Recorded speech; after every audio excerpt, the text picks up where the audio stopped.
Media থেকে এসছে? হ্যাঁ, পত্রিকায় আসছে, সময় টিভিতে দেখাইছে আপনাকে। হ্যাঁ, তার মানে আপনার ফেস পাবলিশড, মানে আপনার ফেস সবাই জানে, পাবলিকলি জায়গা থেকে দেখানো হয়েছে, টেলিভিশনে দেখানো হয়েছে। তো সেই জায়গা থেকে আমরা ইউটিউবেও আপনার কথা আজকে প্রচার করতে চাই, কি ঘটনা ঘটেছিল। সময় টিভিতে দেখিয়েছে, আর কোথায় দেখিয়েছে বললেন?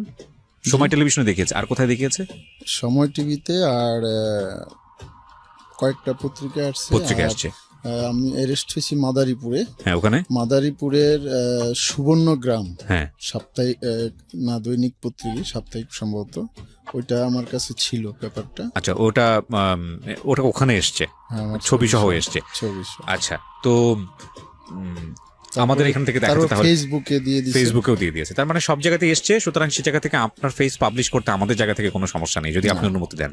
আপনি অনুমতি দিচ্ছেন তো? হ্যাঁ, ঠিক আছে। ওকে, আমরা একেবারে ছোটবেলা থেকে শুরু করি, ব্যাকগ্রাউন্ড থেকে শুরু করি, তারপরে ধারাবাহিকভাবে আপনার কাছ থেকে জানবো।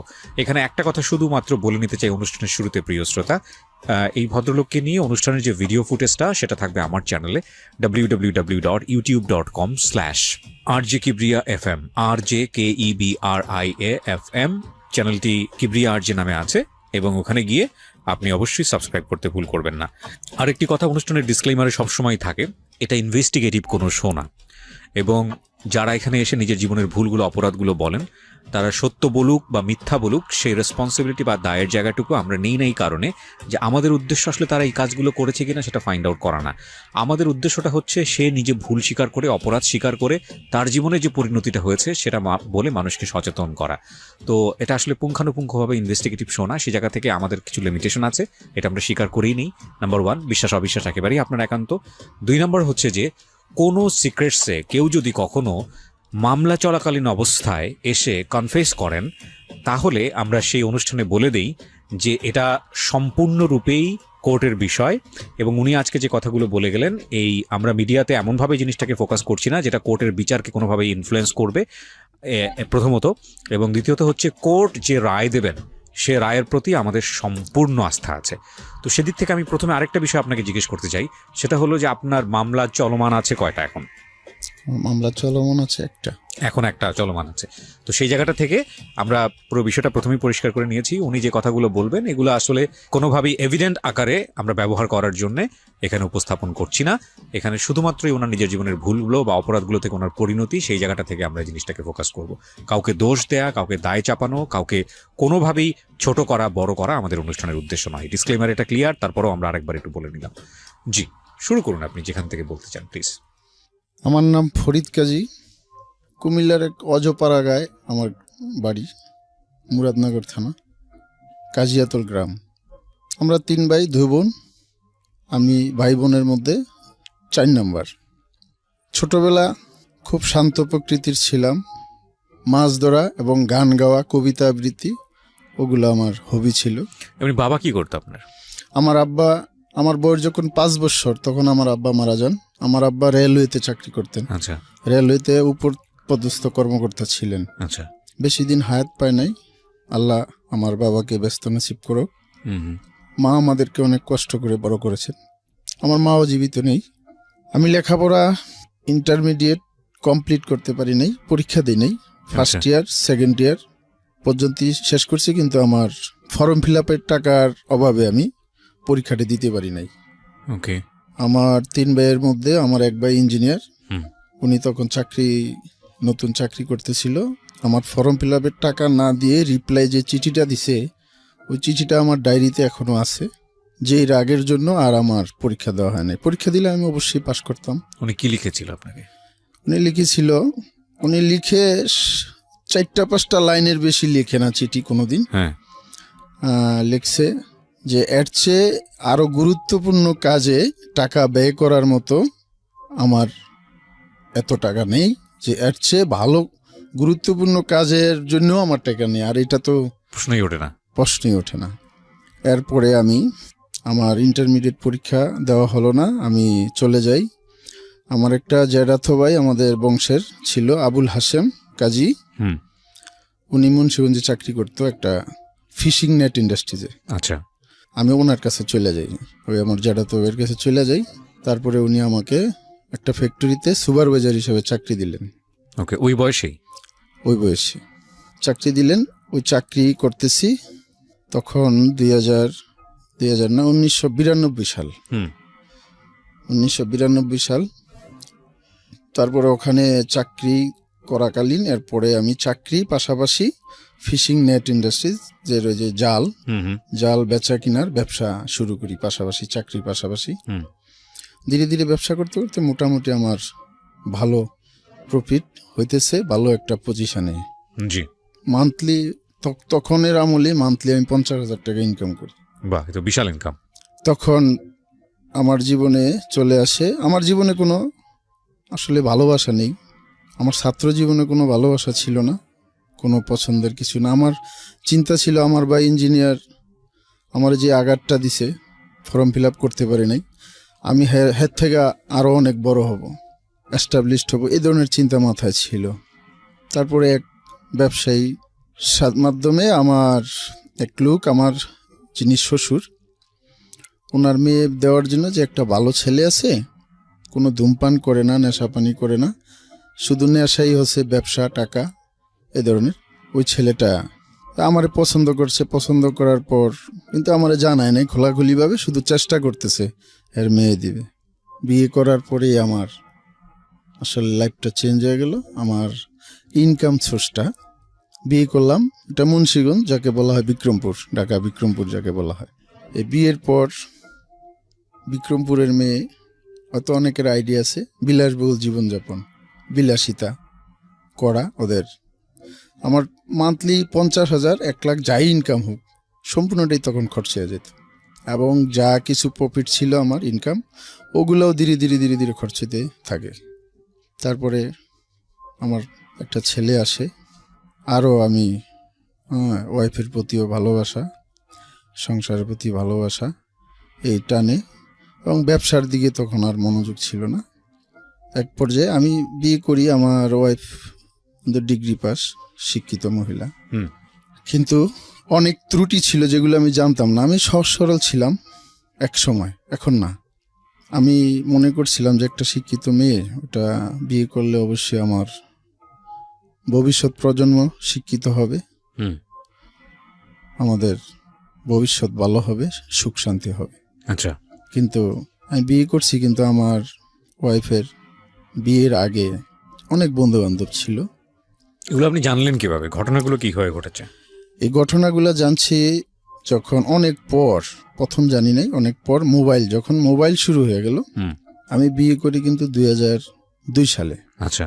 তার মোবাইল যুগ যখন শুরু হয়ে গেল, তবে অনেকগুলো চিঠি পাইছিলাম কয়েকটা বিয়ের আগের, তো ওইটা নিয়ে মাথা ব্যথা না। বিয়ের আগে অনেকের কারোর সাথে অ্যাফেয়ার্স থাকতেই পারে, ওইটা আমি কিছু মনে করি না, যদিও আমি উচ্চ শিক্ষিত না, কিন্তু ওইটা আমার মাথায় আছে। মোবাইলের যুগে দেখলাম অনেকের সাথে মোবাইলে কথাবার্তা, তখন আমি মাইন্ড করি নাই। তারপর অনেক সময় এদিক ওদিক চলে যাওয়া, বেড়াইতে যাওয়া, ঢাকাতে ওদের বাড়ি আছে, তখন আমি মুন্সিগঞ্জ থাকি ভাড়া বাসায়। আচ্ছা। ঢাকাতে চলে আসা যে আমাদের বাড়ির ভাড়া উঠাইতে যাচ্ছি, এরকম বলে পুলিশের কনস্টেবল, এখন হয়তো সাব ইন্সপেক্টর হয়েছে, ওনার সাথে বিয়ের আগের থেকে সম্পর্ক ছিল, এখনো আছে, এখনো ওদের যোগাযোগ আছে। আমার ছেলেটা হলো, মেয়েটার বয়স যখন 3, ছেলের বয়স যখন 5, তখন আমার সাথে আমার ওয়াইফ দেখছি কিরকম ছাড়া ভাব, মানে আমার সাথে যে আমি যে হাজবেন্ড ওগুলা কিছুই মনে করে না, আমার প্রতি কোনো দায়ভার নাই। কিন্তু আগে অনেক আর্টিফিশিয়ালি অনেক ভালোবাসা ছিল, কারণ এখন আমার ওই টাকা পয়সার ব্যবসা তখন ভালো যাচ্ছে না, আমার ফাঁকি দিত, কঠিন ফাঁকি। কিন্তু আমি ওই ফাঁকিগুলা প্রথম বুঝতে পারিনি, ঠিক আছে বিশ্বাস করতাম, বিশ্বাস ছিল, কিন্তু 2টা বাচ্চা আছে আমার, এখানে অবিশ্বাসের কিছু না। আর আমি কোনো দিক দিয়ে ফেলনা ছিলাম না, আমি খুব হ্যান্ডসাম ছিলাম। তারপর আমি জানতে পারি মিরপুরে আমার এক শালি ছিল, ওই শালির বাসায় আইসা ওই আমিনুল পুলিশের সাথে ওদের সম্পর্ক, পরকীয়া সম্পর্ক আপনার ওয়াইফের। কারণ বিয়ের আগের থেকে ছিল। তখন আমি একদিন প্রশ্ন করলাম যে চিঠি একটা পাইলাম তোমার বিয়ের আগের। হ্যাঁ। আমি কিভাবে এর সাথে পরিচয়? আমাদের এলাকায় অনেক ডাকাইতের উপদ্রব ছিল, তখন চেয়ারম্যান সাহেব একটা অস্থায়ী পুলিশ ফাঁড়ি বসাইছিল, হুম। এখানে পুলিশ চাকরি ডিউটি করত।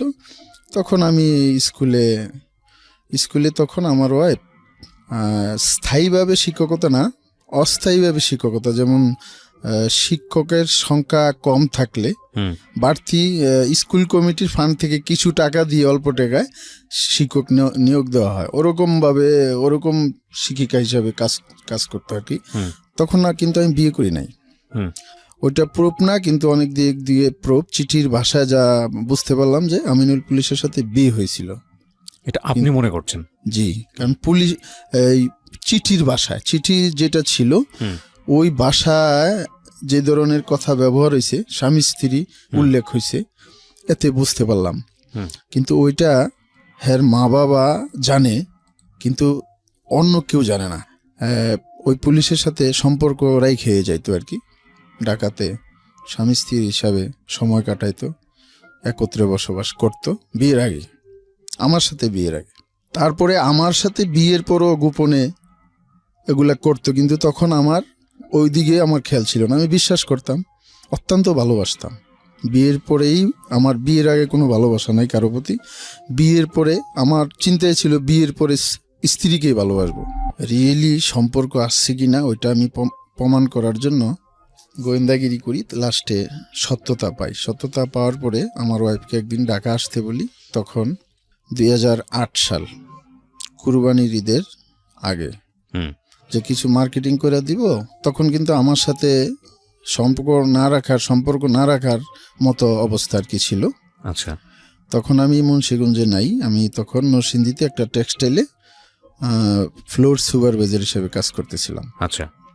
তখন আমি বললাম যে তুমি ঢাকা আসো, বাচ্চাদের জন্য কিছু কেনাকাটা করে দেবো। হুম।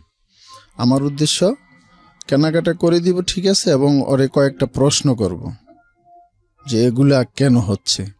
তারপরে আসলো, আইসা আমরা ওদিন মার্কেটিং করলাম না, আস্তে আস্তে সন্ধ্যা হইল। তখন বললাম যে আজকে তো মার্কেটিং করবো না, কালকে করব, আজকে আমরা থাকি। কোথায় থাকবো? হোটেলে থাকি। তখন ঢাকার একটা হোটেলের, জায়গাটার নাম বলতে চাই না, ওই হোটেল ভালো হোটেল রইলাম। আমি কিছু প্রশ্ন করলাম, সব এড়াইয়া চলে, এবং এক পর্যায়ে আমার সাথে হাতাহাতি, দস্তাদস্তি। লাস্টে আপনার কাছে কি কোনো প্রুফ ছিল যে আপনি আপনার ওয়াইফকে অ্যাকিউজ করছেন? আপনি ওনাকে বলছেন যে তোমার সঙ্গে এই ভদ্রলোকের সম্পর্ক আছে, আমার হাতে প্রমাণ আছে, এরকম কোনো প্রমাণ কি ছিল? প্রমাণ ছিল, আমার সামনেও একদিন কথা বলছে যে এটা ভদ্রলোক খুব ভালো, পুলিশে চাকরি করে, ঘন্টার পর ঘন্টা কথা বলতো, বাথরুমে যেও কথা বলতো। আমি এরকম প্রুফ পাইছি। ওকে, তারপর কি হলো আপনাদের?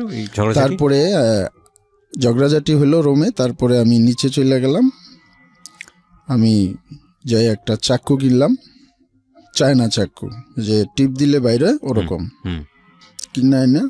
লাস্টে রুমে শুয়ে আছি, দেখে নাই। আপনার প্ল্যান কি ছিল? আমার প্ল্যান ছিল যে সত্য কথা বলুক, হয়তো ছাড়াছাড়ি হয়ে যাবে, আমি আর ওর সাথে সংসার করব না। চাকু নিয়ে প্ল্যান কি ছিল আপনার? চাকু নিয়ে প্ল্যান ছিল ওরে জবাই করে ফেলা, মেরে ফেলা। এটা কি আপনি আগে থেকেই করেছিলেন প্ল্যানটা, নাকি হঠাৎ করে রাগ উঠে গেছে? প্ল্যান করি নাই, রাগ উঠে গেছে ওই মুহূর্তে রাগ উঠে গেছে এই কারণে। আচ্ছা। তখন আমি প্রায় ওর ঘুম অবস্থা, তখন আমি ওর গলায় চাকু মেরে দিছি, একটা পোস্ট মারলাম, তখন চিল্লানি দিল। তারপরে দ্বিতীয় পোস্টটা মারলাম, গলা অনেক কেটে গেছে। তারপরে আর পোস্ট মারি নাই, দেখছি অনেক ব্লাড যাইতেছে। তখন আমার নিজেরই মায়া লাগলো যে কি ঘটনাটা করলাম। প্রচণ্ড ভালোবাসা এবং অনেক দিনের ঘৃণা জন্ম নেওয়া এইটা হয়েছে। তারপরে সাথে সাথে ওর চিল্লাচিল্লিতে হোটেলের বয় আসলো। তারপরে দরজা ভাঙ্গা ওরা, আমি খুলি নাই, দরজা ভাঙ্গা ওরা ভিতরে ঢুকলো, ঢুইকা তারপরে পুলিশ খবর দিল, ওখান থেকে আমারে অ্যারেস্ট করলো পুলিশ। আর কত সালে এটা? এটা 2008 সাল। 2008 সালে আপনাকে অ্যারেস্ট? নভেম্বরের 21 তারিখ পুলিশ অ্যারেস্ট করলো। না আপনার ওয়াইফের কি অবস্থা ওই সময়টা? আমার ওয়াইফের সাথে সাথে ঢাকা মেডিকেলে ভর্তি করলো। আচ্ছা। ঢাকা মেডিকেলে ভর্তি করার পরে আমার ওয়াইফ, আমি তো মনে করছি মারা গেছে। মানে আপনি কোনো চেষ্টা করেননি ওই সময়টাতে পালিয়ে যাওয়ার? পালিয়ে যাওয়ার কোনো চেষ্টা করি না। এবং আপনার মধ্যে মাথার এটাও আসে নাই যে এই খুনটা করলে আমার পুরো জীবনটা শেষ হয়ে যেতে পারে? এটাও মাথায় আসে নাই? ওইটা মাথায় আসে নাই ওকে। তখন, কারণ ওরে আমি কিন্তু প্রচণ্ড ভালোবাসতাম। তারপর আমার জেল জীবন, কিন্তু আমি জেল থেকে জানতে পারতেছি না যে আমার ওয়াইফ জীবিত আছে না মৃত। সাথে কিন্তু আমার বাচ্চা মেয়েটা ছিল, মেয়েটার বয়স তখন 3 বছর। My goodness. মেয়েটা ছিল, মেয়েটা ঘুমন্ত অবস্থায় ছিল। পরে মেয়েটাকেও নিয়ে গেছে হাসপাতালে। লাস্টে আমি থানাতে ছিলাম তখন। সকালবেলা আবার লোকজন আসলো, আমার বাইরে আসলো, আর ওই পুলিশও আসলো। পুলিশ আইসা মামলাটা কঠিনভাবেই করলো। ওনাকে কি এই ফার্স্ট দেখলেন নাকি এর আগেও দেখেছেন? আমি এই ফার্স্ট দেখি, কিন্তু কণ্ঠ শুনছি অনেক, কিন্তু ফার্স্ট দেখা এই প্রথম। তখন আমি লকআপে। মামলাটারে তদবির করে কঠিনভাবে পর্যায়ে দিল। কি দিল আপনাকে? ধারা কি দিল মামলা? আমার মামলার ধারা দিল 11 ক। 11 ক মানে স্ত্রী মারা গেলে অথবা বিছানায় একবারে আর কোনোদিন পঙ্গু, চলতে পারে না, এরকম হইলে এই মামলাটা দেয়। আচ্ছা। নাইলে 11 খ 11 গ ওরকম দেয়, যৌতুকের জন্য নির্যাতন। কিন্তু আমার 11 ক দিছে, ওটা মারা গেলে হয়, এটা সিরিয়াস ধারা। তারপরে আমার মামলা তদবির, আমার গোষ্ঠী এবং আমার আপনজন বলতে তো আব্বা আম্মা কেউ নেই। ভাই যেটা ইঞ্জিনিয়ার আছে এটা তো বললাম যে। তারপর আমি জেল খাটতেছি। আপনাকে রিমান্ডে নিয়েছিল? রিমান্ডে নিয়েছিল, আমার 3 দিন রিমান্ডে নিয়েছিল। মামলাটা সঠিকভাবে তদন্ত করছে তখন তত্ত্বাবধায়ক সরকারের লাস্ট আমল। আচ্ছা। লাস্ট সময় তত্ত্বাবধায়ক সরকারের ওইটা সঠিকভাবে তদন্ত করছে। তদন্ত করে দেখছে যে পরকীয়ার কারণে এটা হয়েছে। আমার ওয়াইফে যখন মুমূর্ষ অবস্থা, কিছুটা সুস্থ কথা বলতে পারে, উনি বলল আর কি আমার রিমান্ডে নেওয়ার সময় যে তোর টেনশন নাই, তোর ভাগ্য ভালো, তোর ভাগ্য ভালোর কারণে তোর ওয়াইফ বাইসা আছে, কারণ তোর জীবনে অনেক নেক আছে, তুই আসলে পাপ করস নাই। আমি অনেক জিজ্ঞাসা করছি, স্বীকার করছে যে হ্যাঁ পরকীয়া আছে, এই কারণেই ঘটনাটা ঘটছে। আমারে বললো তুই আমার ছোট ভাইয়ের মতো, ঠিক আছে মামলাটা আমি যতটুকু তোরে বাঁচাইতে পারি ওইটাই করব, কিন্তু আমাকে ওসি সাহেবের সাথে একজন পুলিশ সাব ইন্সপেক্টর আসে, ওই মামলাটারে প্রভাবিত করতে চায়। যা হোক, তারপরে আমি জেল জীবন আমার চলছে, জেল খাটতেছি একের পর। কোন জেলে ছিলেন আপনি? আমার জীবনের প্রথম জেল ঢাকার jail, Dhaka central jail. Dhaka central jail, যেটা নাজিমউদ্দিন রোডে ছিল আগের পুরাতনটা। জেল জীবনে আমি পাইলাম। কি পেলেন মানে একদম ধারাবাহিকভাবেই শুনি আপনার কাছ থেকে। জেল জীবনে প্রথম আমি পরিচয় হয় আমার প্রথম মেডিকেলের মেডিকেল 3 তখন আমি অসুস্থ ছিলাম। হোটেলের বয়েরা আমারে মারছিল, হোটেলের মালিক, যে আমার হোটেলে অঘটনটা ঘটলে আমার অনেক টাকা হোটেলে যখন আমার ওয়াইফকে স্টেপ করি তখন। ও আচ্ছা আচ্ছা। তখন আমি মুমূর্ষু অবস্থায়। আচ্ছা আচ্ছা, মানে আপনার হচ্ছে যে মানে হোটেল মানে আবাসিক হোটেলের কথা বলছেন? হ্যাঁ। ওরা অনেক মারপিট করেছিল, টর্চার করছে মালিক, যে লোকটা যদি মারা যেত নিজের ওয়াইফরে মারবি, নিজের বাসায় মেরে ফেলা। তো আমার হোটেলে মারলে আমার অনেক টাকা পয়সা যাইতো, এই জন্য আমার অনেক আঘাত করে। তারপরে তখন আমি ইনজুরি ছিলাম, হাসপাতালে ছিলাম। ওই হাসপাতালে পাইলাম 7 স্টার গ্রুপ নামে ঢাকাতে এক সন্ত্রাসী গ্রুপ ছিল, ওইটার কেশিয়ার মগবাজারের রনি। হাসপাতাল ওয়ার্ডে আরামে থাকতো ওটা রনি। পাওয়ে অনেক আঘাত ছিল, র্যাবে মারছে। রনি অস্ত্র মামলায় অ্যারেস্ট, 300 রাউন্ড গুলি সহ 2টা আর্মস। তো রনি আমারে অনেক দিক দিয়ে হেল্প করতো। পরিচয় হলো কিভাবে ওর সঙ্গে আপনার? ওই আমি মেডিকেলে আছি, পাশাপাশি বেড। আচ্ছা, তখন পরিচয় হলো। তারপরে মেডিকেলে আমারে 15 দিন রাখলো, এর বেশি রাখে না, কারণ মেডিকেলে টাকা দিয়ে থাকতে হয়। সুস্থ লোক টাকার বিনিময়ে অসুস্থ রুগী হিসাবে থাকে, আর অরিজিনাল রুগীরা ওখানে থাকে না, রাখে না বেশি দিন ওদেরকে ওখানে। এটা জেলের একটা দুর্নীতি আছে, জেল কর্মকর্তাদের একটা দুর্নীতি ওটা। যা হোক, আমি জেল খাটতেছি। পরে জেলে তখন ছিল ডিআইজি পিজন শামসুল হায়দার সিদ্দিকী, আলোচিত একজন ডিআইজি। আলোচিত কেন? আলোচিত তখন তত্ত্বাবধায়ক সরকার আমলে ব্রিটিশ আমলের জেল কোড অনেকগুলা উনি চেঞ্জ করছে এবং জেলখানাগুলাকে জেল না, একটা শোধনাগার, একটা ইপিজেড করার চিন্তা ভাবনা ছিল। অনেক প্রশিক্ষণ কেন্দ্র চালু করছিল, অনেক অপরাধীরা যেন অনেক কাজ শিখে ওখানে বাহিরে এসে ওরা স্বাভাবিক জীবনযাপন করতে পারে। That's very good. তখন আমি একটা প্রশিক্ষণে যোগ দিলাম, মৎস্য প্রশিক্ষণ কেন্দ্র, ওইটাতে যোগ দিলাম। তখন মৎস্য প্রশিক্ষণে ছিল বিডি ফুডের ম্যানেজার, যেটা বিডি ফুড আপনারা হয়তো জানেন, অনেকে জানবে যে বিডি ফুডের লন্ডনে অনেক হিরোইন, বিডি ফুডের পণ্যের প্যাকেটে হিরোইন পাওয়া গেছিল প্রায় 100 কেজির মতো। তো ওই মামলাটাই বিডি ফুডের ম্যানেজার নাজমুল হোসেন, নাজমুল ভাই ভিতরে ছিল দীর্ঘদিন। তো উনি ক্লাস করাইতো আর কি মৎস্য প্রশিক্ষণে। আর সাথে ছিল মৎস্য কৃষিবিদ কামাল ভাই, উনি একজন কৃষিবিদ, মৎস্য বিশেষজ্ঞ। ওখানে আমি অল্প দিনেই অভিজ্ঞতা নিলাম, ক্লাস করাইতাম, খাতা কলম ছিল স্কুলের মতোই, এক শেড ছিল, টিন শেড, ওখানে চেয়ার টেবিল ছিল, লেকচার দেওয়ার মতো ব্ল্যাক বোর্ড ছিল, ওখানে লেখালেখি হইতো। তো অল্প দিনে আমি আয়ত্ত করি। তারপরে ওরা আমাকে আবার তারপরে জেলার সাহেব, মাহবুব জেলার ছিল তখন, উনি আবার আমারে দায়িত্ব দেয়। ওরা যখন জামিনে চলে যায় তখন আমারে দায়িত্ব দেয় টিচার হিসাবে। তো আমি দীর্ঘদিন ওখানে টিচার ছিলাম, মৎস্য প্রশিক্ষণ দায়িত্ব অনেকেরই জেল জীবনে। তারপরে গেল ডিপজল ভাই, মনোহর হোসেন ডিপজল ভাই গেল জেলে, আত্মসমর্পণ করলো। তখন ডিপজল ভাইয়ের সাথে ওনার কাছে যাইতাম, প্রায় সময় কান্নাকাটি করতাম, মানে জেল থেকে কীভাবে বাইর হবো এই ধরনের। তো ডিপজল ভাই আমারে যথেষ্ট হেল্প করছে। আমারে জামিনের জন্য 50,000 টাকা দিছিল ডিপজল ভাই, কিন্তু আমি একটা উকিলের টাকাটা দিছিলাম, টাকাটা মাইরা দিছে উকিল। আমার মামলার কাজ করে নাই, অল্প কিছুদিন কাজ করে আমার জামিন করে নাই।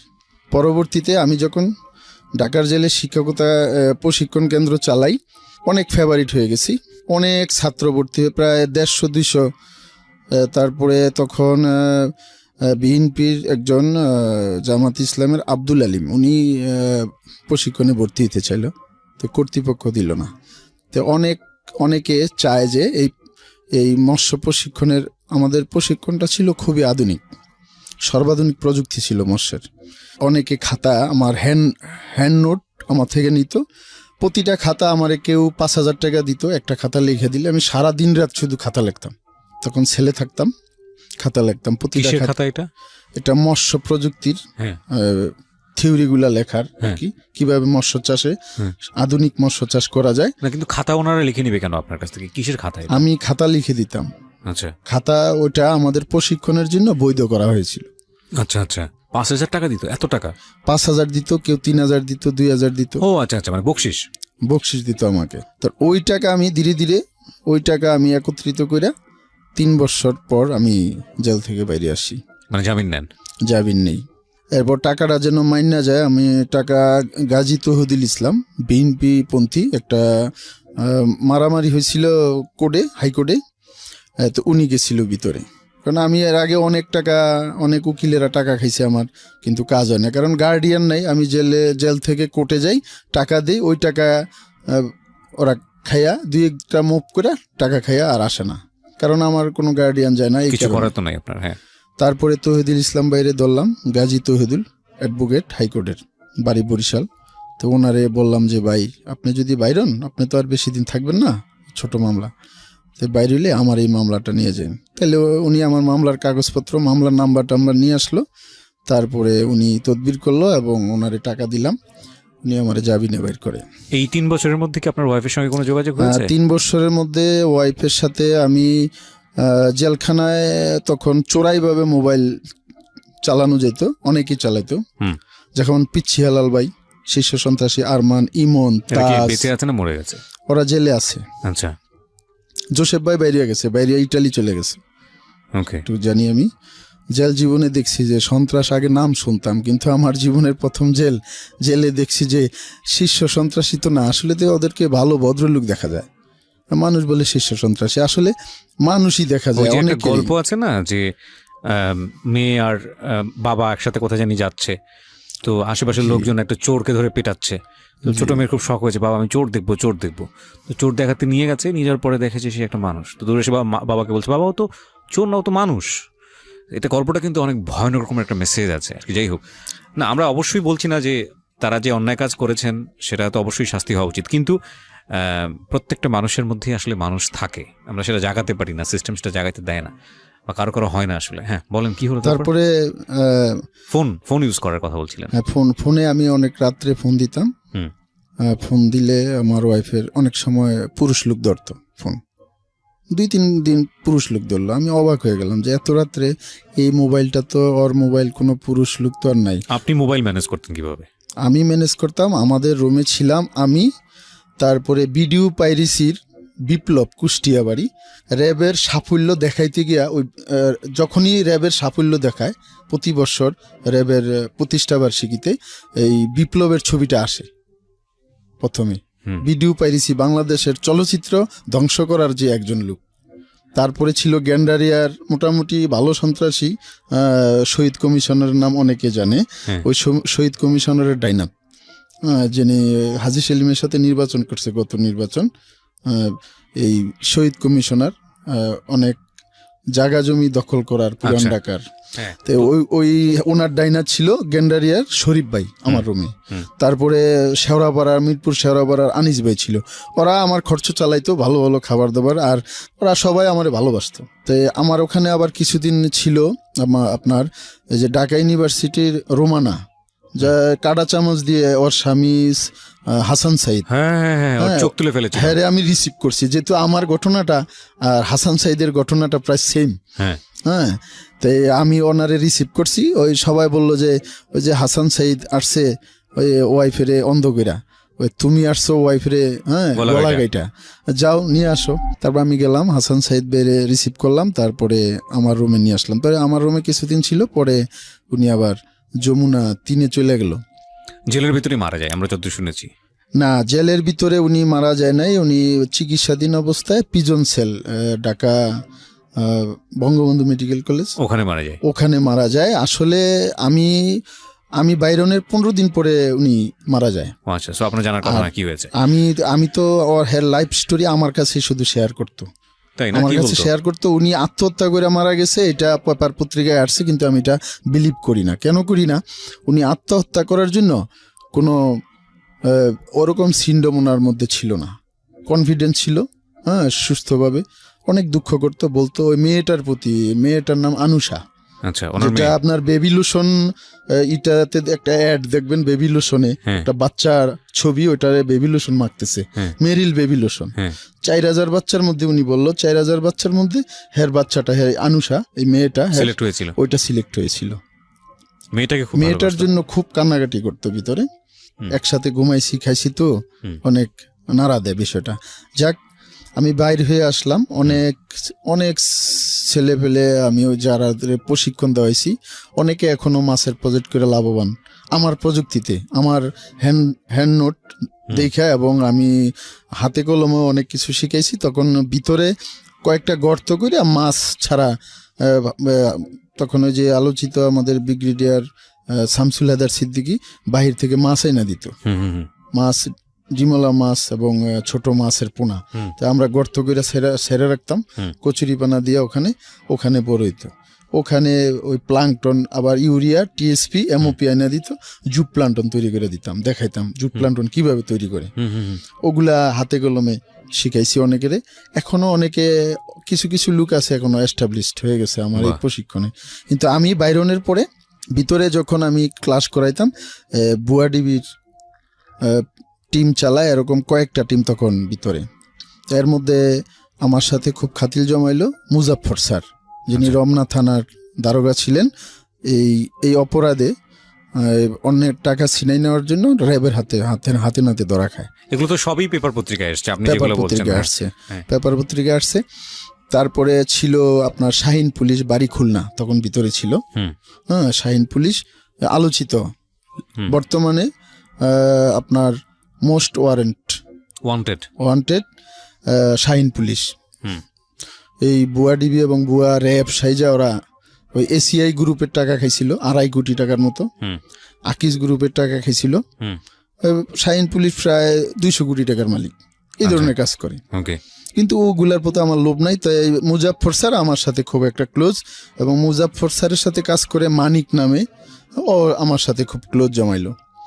তারপরে আমি বাইরিলাম, আমার সাথে ওরা, আমি বাইরের আগেও মুজাফফর স্যার বাইরে গেছে, যোগাযোগ রাখলো আমার সাথে, লুক পাঠায়, এবং উনি কয়েকবার গেল, আমার খাবার দাবার দিল, টাকা পয়সা কিছু দিল। পিসি সিস্টেম আছে জেলে, অনেকে যারা জেলে আছে আমি জানি, আমার অনুষ্ঠানে বহুবার এই পিসি সিস্টেম নিয়ে কথা হয়েছে। তারপরে আমি বাইরিলাম, বাইরনের পরে আমি চলে যাই নরসিংদী। তখনকার আমি তখন বাইরে 11 সালের লাস্টের দিকে, আচ্ছা, অক্টোবরের 20 তারিখে আমি বাইরে 2011 সালের। বাইরানের পরে কিছুদিন রেস্টে ছিলাম বাড়িতে, তখন দেশের বাড়িতে যাই, আমার বড় ভাই। তারপরে একটা জমি বিক্রি করি। আপনি বের হয়ে ওয়াইফের সঙ্গে দেখা করেননি? না, ওয়াইফের সাথে তখন দেখা করি নাই, জমিটা বিক্রি করি। জমিটা বিক্রি করার পরে এর মধ্যে আবার আমার আরেকটা বন্ধুত্ব হয়ে যায় যখন জেলে ছিলাম। জি, এখন যে নিখোঁজ আছে কক্সবাজার এবং উখিয়ার উপজেলা চেয়ারম্যান জাফর চেয়ারম্যানের ছেলে মুস্তাক, আমার সাথে খুবই সম্পর্ক হইলো ভিতরে। ও মুস্তাকও আমার জন্য 20,000 টাকা খরচ করছিল জামিনের জন্য, উকিল ধরছিল। তারপরে এই মুস্তাক আচ্ছা, এখন নাই। মুস্তাক আজকে 3 বছর, 3.5 বছর বেশি মুস্তাক নিখোঁজ। কোথায় আছে, কিভাবে আছে, কেউ জানে নাই। আপনি যে গল্পটা বলছিলেন যে বের হওয়ার পরে আপনি জমি বিক্রি, আমি জমি বিক্রি করে বের হওয়ার পরে আমি নরসিংদী গেলাম। ওখানে একটা প্রজেক্ট দেখলাম, একটা বাগান বাড়ির মতো। ওখানে ছোট একটা প্রজেক্ট, পুকুর, 3টা পুকুর আছে, আর একটা পাম্প আছে। যে আমার প্রযুক্তি আছে, আমি একটা সৎভাবে জীবনযাপন করি, আমি অসৎ পথে যাব না, কোনোদিন যাই নাই, এগুলা চিনি না, বুঝি না, যাব না। কিন্তু মুজাফফর স্যার আমার পিছনে লেগে আছে, মানিক লেগে আছে আমার পিছনে, মানিক দিয়ে রাখছে সবসময়। তো আমি প্রজেক্ট নিলাম। প্রজেক্টের জায়গাটা ছিল একটা বাগান বাড়ির মতো। ওটা প্রথম ছিল নরসিংদীর, আপনার নামটা মঞ্জুর এলাহি, একজন শিল্পপতি, ওনার ছিল। ওনার থেকে আবার কিনে নিছে মাধবদীর মেয়র, নরসিংদী মাধবদীর মেয়র ইলিয়াস তখন ছিল। এখন ইলিয়াস সাহেব মেয়র নাই, এখন অন্যজন মোশারফ। জি, তখন মেয়র ইলিয়াস সাহেব ছিল, উনি খুবই ভালো মানুষ। তো উনি আমারে বলল, ঠিক আছে, আপনি যেহেতু মৎস্য প্রযুক্তি জানেন, তাহলে আমার এগুলো এই বাগান বাড়িতে পুকুর আছে, আপনি মাছের চাষ করেন, আমারে কিছু খাবারের মাছ দিলে হবে যখন মাছ ধরেন। তারপরে আমি আমার জমি বিক্রি করে ওই টাকা দিয়ে আমি মাছের চাষ করি। মাছের চাষ করার পরে প্রথম বছর, 1 বছরে আমি মাছ বিক্রি করলাম 5 লক্ষ টাকার। আচ্ছা, তখন আমার খরচ হয়েছিল 1 লক্ষ টাকা। ওকে, আমার ভালো হইলো। আমি চাষ করলাম 3টা পুকুরের মধ্যে, একটাতে পাবদা, রুই আর গুলশা, যেটার ট্যাংরা। তখনও আপনি ওয়াইফের সঙ্গে দেখা করেননি? তখন আমার ওয়াইফের সাথে মাঝে মধ্যে কথা হয় মোবাইলে, আমার বাচ্চাদের সাথে কথা হয়। বাচ্চাদের কিভাবে হবে? বাচ্চা তো একটা রেখে গিয়েছে। এবং বাচ্চাদেরকে টাকা দিই বিকাশে। বাচ্চাদের কেন হবে? মানে বাচ্চা তো এখন একটা, আমি যত জানি। তখন বাচ্চা কয়টা? এখন বাচ্চা 2টা। তখন বাচ্চা 2টা ছিল। 2টাই ছিল, একটা ছেলে একটা মেয়ে। ও আচ্ছা আচ্ছা, ওকে। তারপরে আমার বাচ্চাদের সাথে দেখা করতে চাই, আমার ওয়াইফের সাথে দেখা করার জন্য আমার মন আকুল করে, কিন্তু আমার ওয়াইফ ওরকম ভাবে আগায় আসে না। তখন আমার ওয়াইফ ওই পুলিশের সাথে আরো ভালোভাবেই সম্পর্ক রাখা চলতেছে, আমি টের পাই, জানি, কিন্তু ওদিকে আমি নজর দিই না। কিন্তু আমার ছেলেদের বাচ্চাদের জন্য আমি টাকা পাঠাই দিই। তারপরে মাছ পাঠাই দিলাম। আমার এক চাচাতো ভাই যাত্রাবাড়ি থাকে, যাত্রাবাড়ি আরদে মাছ বিক্রি করলাম। ওখান থেকে আমার ওয়াইফ যেখানে থাকে, আমার ওয়াইফ থাকে জুরাইন, ওখানে মাছ পাঠাই দিলাম। প্রায় 100 কেজির মতো মাছ পাঠাই দিলাম, যেটা নিজের ফ্রিজে আটে না, আরো 4-5 জন আত্মীয় স্বজনের ফ্রিজে মাছ রাখতে হয়েছে। তারপরে আমি ওয়াইফের সাথে মিশলাম, দেখতেছি এখন আমি টাকা পয়সা ভালো ইনকাম হয়। ওয়াইফও আগায় আসলো যে না, ভালো ইনকাম করে এখন। তারপরে আমার একটা ছাত্র ছিল ভিতরেই জেলে, মৎস্য প্রযুক্তি শিখাইছিলাম, ওর নাম হয়েছে জাকারিয়া, ওর বাড়ি সাতকানিয়াতে। ও আমার সাথে খুব জড়িত হইল, যে আমি আরো পারফেক্ট ভাবে শিখতে চাই, আপনার প্রজেক্টে রাখেন, আমি খাবার দাবার দিব মাছের, আর শিখাই দিবেন আরো বিস্তারিত। আমার বেতন দেওয়া লাগবে না, আপনি শুধু আমার ওই খাওয়া খরচটা দিলে হবে। তার মানে জেল জীবনের যে বিদ্যা আপনাদেরকে দিয়েছিল সেটা আপনি প্র্যাকটিক্যালি কাজে লাগাচ্ছেন সেই জি। সময়টাতে। বাহ। কাজে লাগাচ্ছি এবং সফল ছিল। Okay. তো জাকারিয়ারে রাখলাম। ওই জাকারিয়া ছেলেটা যে পারফেক্ট ভাবে আরো শিখবে আমার কাছ থেকে, হুম। ছেলেটা ভালো দেখতাম, 5 ওয়াক্ত নামাজ পড়তো, খুবই বিশ্বস্ত। হুম। বিশ্বস্তর এমন কিছু নমুনা দেখাইছে এই জন্য ওরে আমি বিশ্বাস করতাম। আচ্ছা। তার পরের বছরে যখন মাছ আমার আরো ভালো বাম্পার, মাছ বিক্রি করার জন্য রমজান মাসের কয়েকদিন আগে, 3-4 দিন ছিল রমজানের বাকি, তখন মাছের রেট খুব কড়া ছিল, তখন আমি মাছগুলা ধরলাম। আচ্ছা। 3টা ট্রাকে নিয়ে আসলাম, 3 ট্রাক মাছ যাত্রাবাড়ি আড়তে। ওই যে জাকারিয়ার রাখলাম, জাকারিয়ার খুব কাছের একজন রিলেটিভ, মামা লাগে সম্পর্কে কাছের, ওই মামার একটা আড়ত আছে, ওইটাতে আপনার আড়তে মাছ বিক্রি করলে একটা কমিশন কাটে, ওই কমিশনটা কম নিবে, আমার মামা ওইটাতে বিক্রি করুম। আমাকে ঠিক আছে ওইটাতেই বেচো, ওই আড়তের আন্ডারে বিক্রি করো। তারপরে আমি ছিলাম সাথে, সারা রাত মাছ ধরছি, লাস্ট শেষ রাত্রে মাছ বিক্রি হয়, শেষ রাত থেকে শুরু করে সকাল পর্যন্ত আড়তে মাছ বিক্রি হয়। ওই মাছ বিক্রি সকাল পর্যন্ত আমি খুবই ক্লান্ত হয়ে গেলাম। তারপরে আমার মাছ তো প্রচুর আনছি, 3 ট্রাক, তে মাছ বিক্রি হইতে আরো অনেক সময় লাগবে সবগুলা ক্লিয়ার হইতে, এবং বিক্রি হইতেছে। পরে আমি চলে গেলাম বাসায়, 1 লক্ষ টাকা নিয়ে চলে গেলাম। আর বাকি টাকাগুলা বললাম যে ঠিক আছে তুমি টাকাগুলা ক্লোজ করে আরোদের কমিশন কাইটা দিয়া বাকি টাকাটা ক্লোজ করে আমার ফোন দিও। আমি তখন ছেলেটাকে বললেন? হ্যাঁ, জাকারিয়ারে বললাম, হ্যাঁ, যেটা আমার কর্মচারী হিসাবে। তখন আমার ওয়াইফের সাথে কিন্তু আমার সম্পর্ক তখন আছে। তখন আমি আমার ওয়াইফের বাসায়, আমার ওয়াইফের বাবার বাড়ি ওইটা জুড়াইনি, ওই বাসায় যাই ঘুমাই, বাচ্চাদের জন্য মাছ টাছ নিয়ে যাই, ফল ফ্রুট ঘুমাই। তখন ঘুমাইতে ঘুমাইতে প্রায় 12টা বেজে গেছে। তখন আমি যে আমার তো মাছ বিক্রি শেষ, যাওয়ার কথা, অত ফোন দেয় নাই, কারণটা কি? আমি ফোন দিলাম, তখন দেখি জাকারিয়ার ফোন বন্ধ কোনো রকমে। এরপরে আমি আড়তে গেলাম, তারপরে আড়তে যাওয়ার পরে বললো আমি ক্লিয়ার করে 4 লক্ষ টাকা দিয়ে দিছি। আড়তদার ছিল 2 জন, 2 আড়তে মাছ বিক্রি হয়েছে, একটা হচ্ছে মক্কা আড়ত মাসুম, আর ওই জাকারিয়ার মামা আরেকটা আছে, ওইটা ইনুস তসলিমা ফিস। ওই টাকা নিয়ে জাকারিয়া পলাইছে। তারপরে আমি জাকারিয়ায় বাড়ি করছে খাগড়াছড়ি, জাকারিয়ার নানার বাড়িতে, ওখানে গেলাম। ওখানে আগে গেছিলাম, পরিচয় ছিল তখনই গেলাম, যাইয়া পাইলাম না, জাকারিয়ার নানারে পাইলাম, নানার কাছে বললে আসলাম ঘটনা। 15 দিন পর জাকারিয়া আমারে ফোন দিল যে ভাই আমারে তো বুয়া ডিবিয়ে টাকা পয়সা নিয়ে গেছে। আমাকে কিভাবে নিল? আমি আড়ত থেকে টাকা পয়সা নিয়ে তো হোটেলে যে খাওয়া দাওয়া করছি, খাওয়া দাওয়া করে হোটেল থেকে বাইরেছি, আমার আটকে নিয়ে গেছে। আসলে এটা মিথ্যা কথা, টাকাটা আমার মাইরা দেওয়ার ফোন দি। যাক, এরকম করতে করতে জাকারিয়ারে বহুত খুঁজলাম, পাইলাম না।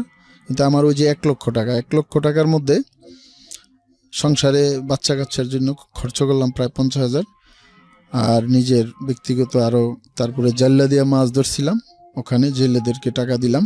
টাকা দেওয়ার পরে আর আমার কাছে সামথিং কিছু রইল, নতুন করে যে আমি প্রজেক্ট শুরু করব ওই ধরনের আর কোনো আমার এবিলিটি নেই। তো জাকারিয়ায় আমারে এই ব্যবসাটা আমার ক্ষতি করে দিল। ক্ষতি করে দেওয়ার পরে যখন ওই যে মুজাফফর স্যারের সাথে, ওই যে বুয়াডিবির টিম চালায়, মুজাফফর স্যারের সাথে আমার যখন জেলে পরিচয়, মুজাফফর স্যারের সাথে কিন্তু প্রায় সময় আমারে ফোন দেয়। আর মানিক আমার সাথে দেখা করে। এখন মুজাফফর স্যার বললো, মানিকরে দিয়া বললো যে ফরিদরে নিয়ে আয়, একদিন ঘুরা দেখেইব আমাদের সাথে। তারপরে ওদের সাথে গেলাম, শখের বসেই রিকোয়েস্ট করলো গাড়িতে বসা থাকবা তুমি, চলো ঘুরে আসি। এসি সাইডা দেওয়া গাড়ি, একটা মাইক্রো হাইয়েজ ছিল, ওই হাইয়েজের লুক ছিল আরো 7-8 জন, আমারে নিয়ে 8 জন, সবই হ্যান্ডসাম, দেখলে ডিবি মনে হয়, অথবা র্যাবের পোশাক পরলে র্যাবই মনে হবে, ডিবির কুটি পরলে অথবা কুটি ছাড়াও ডিবি মনে হবে। তো মুজাফফর স্যার হচ্ছে লিডার, টিম লিডার, আর মানিক হচ্ছে সেকেন্ড ইন কমান্ড। ওরা জেল থেকে বের হয়ে আসছে তখন, পরিচয় হয়েছে আপনার সঙ্গে জেলে? হ্যাঁ, পরিচয় তখন অলরেডি জেল থেকে জামিনে আছে। আচ্ছা, তারপরে গেলাম, বের হয়েও আবার একই কাজ করছে বারবার, ওটা লোভনীয় কাজ। তো আচ্ছা, তো আপনি গেলেন, আমি পাই টু পাই শুনতে চাই কি হয়েছে। আমি গেলাম, ঘুরতে গেলাম সাপোজ, কিন্তু মনের মধ্যে দুঃখ, কোনোদিন অপরাধ করি নাই, এই ধরনের অপরাধীর সাথে যাই, যদি একটা বিপদ ঘটে অথবা এরকম একটা টেনশনের মধ্যে আমি গাড়িতে বসা, এসি ছেড়ে দিছে, একটু পর পর আপনার স্প্রে মারে, এসিতে লেমন স্প্রে মারে, অরেঞ্জ স্প্রে মারে, আর ফল ফ্রুট গাড়িতে ভরা, মাম পানির বোতল ভরা, টাইগার ভরা, ওগুলা স্প্রিট খাইতেছে। খুব আনন্দে যাইতেছি, গেলাম আপনার ফেনীতে, নোয়াখালী ফেনী। আচ্ছা, গাড়ি কিন্তু প্রচন্ড বেগে চলে। ফেনীতে যাইয়া পৌঁছল 11টায়, 11:30টায়, 11:30টায় পৌঁছাইলো। পৌঁছানোর পরে ওই দিন 10 লক্ষ টাকা ওই ওরা দেখলাম কাজটা কিভাবে শুরু করে। গাড়িতে রইলাম, আমারে বললো যে গাড়িতে নাইমা ওই পাশের দোকানে বসে থাকো, নিরিবিলি একলা। যখন আমরা গাড়িতে উঠবো তখন তুমি গাড়িতে উঠো। আচ্ছা, গাড়িটা এক জায়গায় পার্ক করে রাখলো, ব্যাংকের থেকে একটু দূরে, ইসলামী ব্যাংক। ওদের টার্গেট যেই ব্যাংকে বেশি লেনদেন হয় ওই ধরনের ব্যাংকে ওরা টার্গেট করে। টার্গেট করে কিভাবে, ব্যাংকে একজন ওঠে, ব্যাংকে ঢুইকা একটা চেক নিয়ে, ইসলামী ব্যাংকের চেক নিয়ে সবার লাস্টে দাঁড়ায়। আচ্ছা, তখন ফলো করে কারা রিসিপশনে কত টাকা সিরিয়ালে কয়টা বান্ডিল লইতেছে, যিনি মোটা অঙ্কের বান্ডিল লোবে টাকা, ওকে ফলো করে, পরে ফলো করবে। ব্যাংকের যে ভিতরে থাকবে ও ফলো করবে, আর ব্যাংকের নিচে যে আছে ওরে ইনফরমেশন করে দিবে। ব্যাংকের ভিতরে লুকে যে সিঁড়ি দিয়ে নামতেছে একটা লোক, এটা ধর, লাল গেঞ্জি পরা কি পাঞ্জাবি পরা, ওরকম যেটা যে অবস্থায় থাকে, বলবে যে ওরে ফলো কর। আচ্ছা, ও আবার ফলো করবে যে লোকটা কোথায় যাচ্ছে, সাথে আর কজন আছে, ওকে, ওইটা ফলো করবে। ফলো করে টিম লিডার, ড্রাইভার অথবা টিম লিডারে ফোন দিবে। তখন ওরা গাড়ি নিয়ে কয় সব রেডি, তো গাড়িতে সবাই দাপা দেবে, উঠবে। ওই লোকটা যদি বাসে ওঠে অথবা সিএনজিতে ওঠে, ওই টাকা ওর আর বাসায় যাবে না। হেলিকপ্টারে উঠলেও ওই টাকা বাসায় যাবে না। কি করে তারপরে আপনি ফার্স্ট অপারেশনটার কথা বলেন, কি করলেন? ফার্স্ট অপারেশন দেখলাম, ওরা ওই লোকটা উঠলো বাসে, ছোট কোস্টারে, ফেনী থেকে কুমিল্লা কোস্টার সার্ভিস আছে ছোট, ফেনী থেকে কুমিল্লা আসে। উনি উঠলো, ওঠার ওই বাসে আবার একজন লোক গেল, আপনাদেরই একজন লোক, আমাদেরই একজন লোক গেল বাসে। বাসের পাশের পিছনের সিটে, ওই লোকের পিছনের সিটে বসে রয়েছে। তারপরে বলতাছে যে আমি আসতাছি, যখন গাড়ি ছাড়ছে আসতাছি, কিন্তু আমাদের গাড়িটা যেই রোডে ওই গাড়িটা যাবে ওই রোডের আরো সামনে আগায় আছে, আগায় এক পাশে করে রাখছে, পার্ক করে রাখছে। তখন গাড়িটা যখন আসতেছে, গাড়ির নাম্বারও বলে দিছে, আসতেছে, ব্যাস সামনে, গাড়ির সামনে যেয়া পোশাক পরা, ডিবির কুডি পরা, হাতে ওয়ারলেস বাজতেছে, তারপরে হ্যান্ডকাপ, কেউ নামছে, 2 জন নামছে বেতের লাঠি নিয়ে, ওই যে ডিবির যে বেতগুলা এরকম মোটা, 2 জনে বেত নিয়ে নামছে, নাইমা সিগন্যাল দিছে ওয়ারলেস দিয়ে। তখন ড্রাইভার গাড়ি থামাইছে, তখন গাড়ির ভিতরে উঠা যাইয়া তো একজন বলতেছে স্যার ওইটাই আসামি, ওই লোকটারে হ্যান্ডকাপ পরে নিয়ে আসতেছে। ওই লোক বলতেছে আমি তো বিদেশ থেকে আসছি কিছুদিন আগে। বলতেছে তুই জেএমবিদের অর্থ যোগানদাতা, তুই মিডল ইস্টে থাকস না, এই কথা বললা নিয়ে আসে।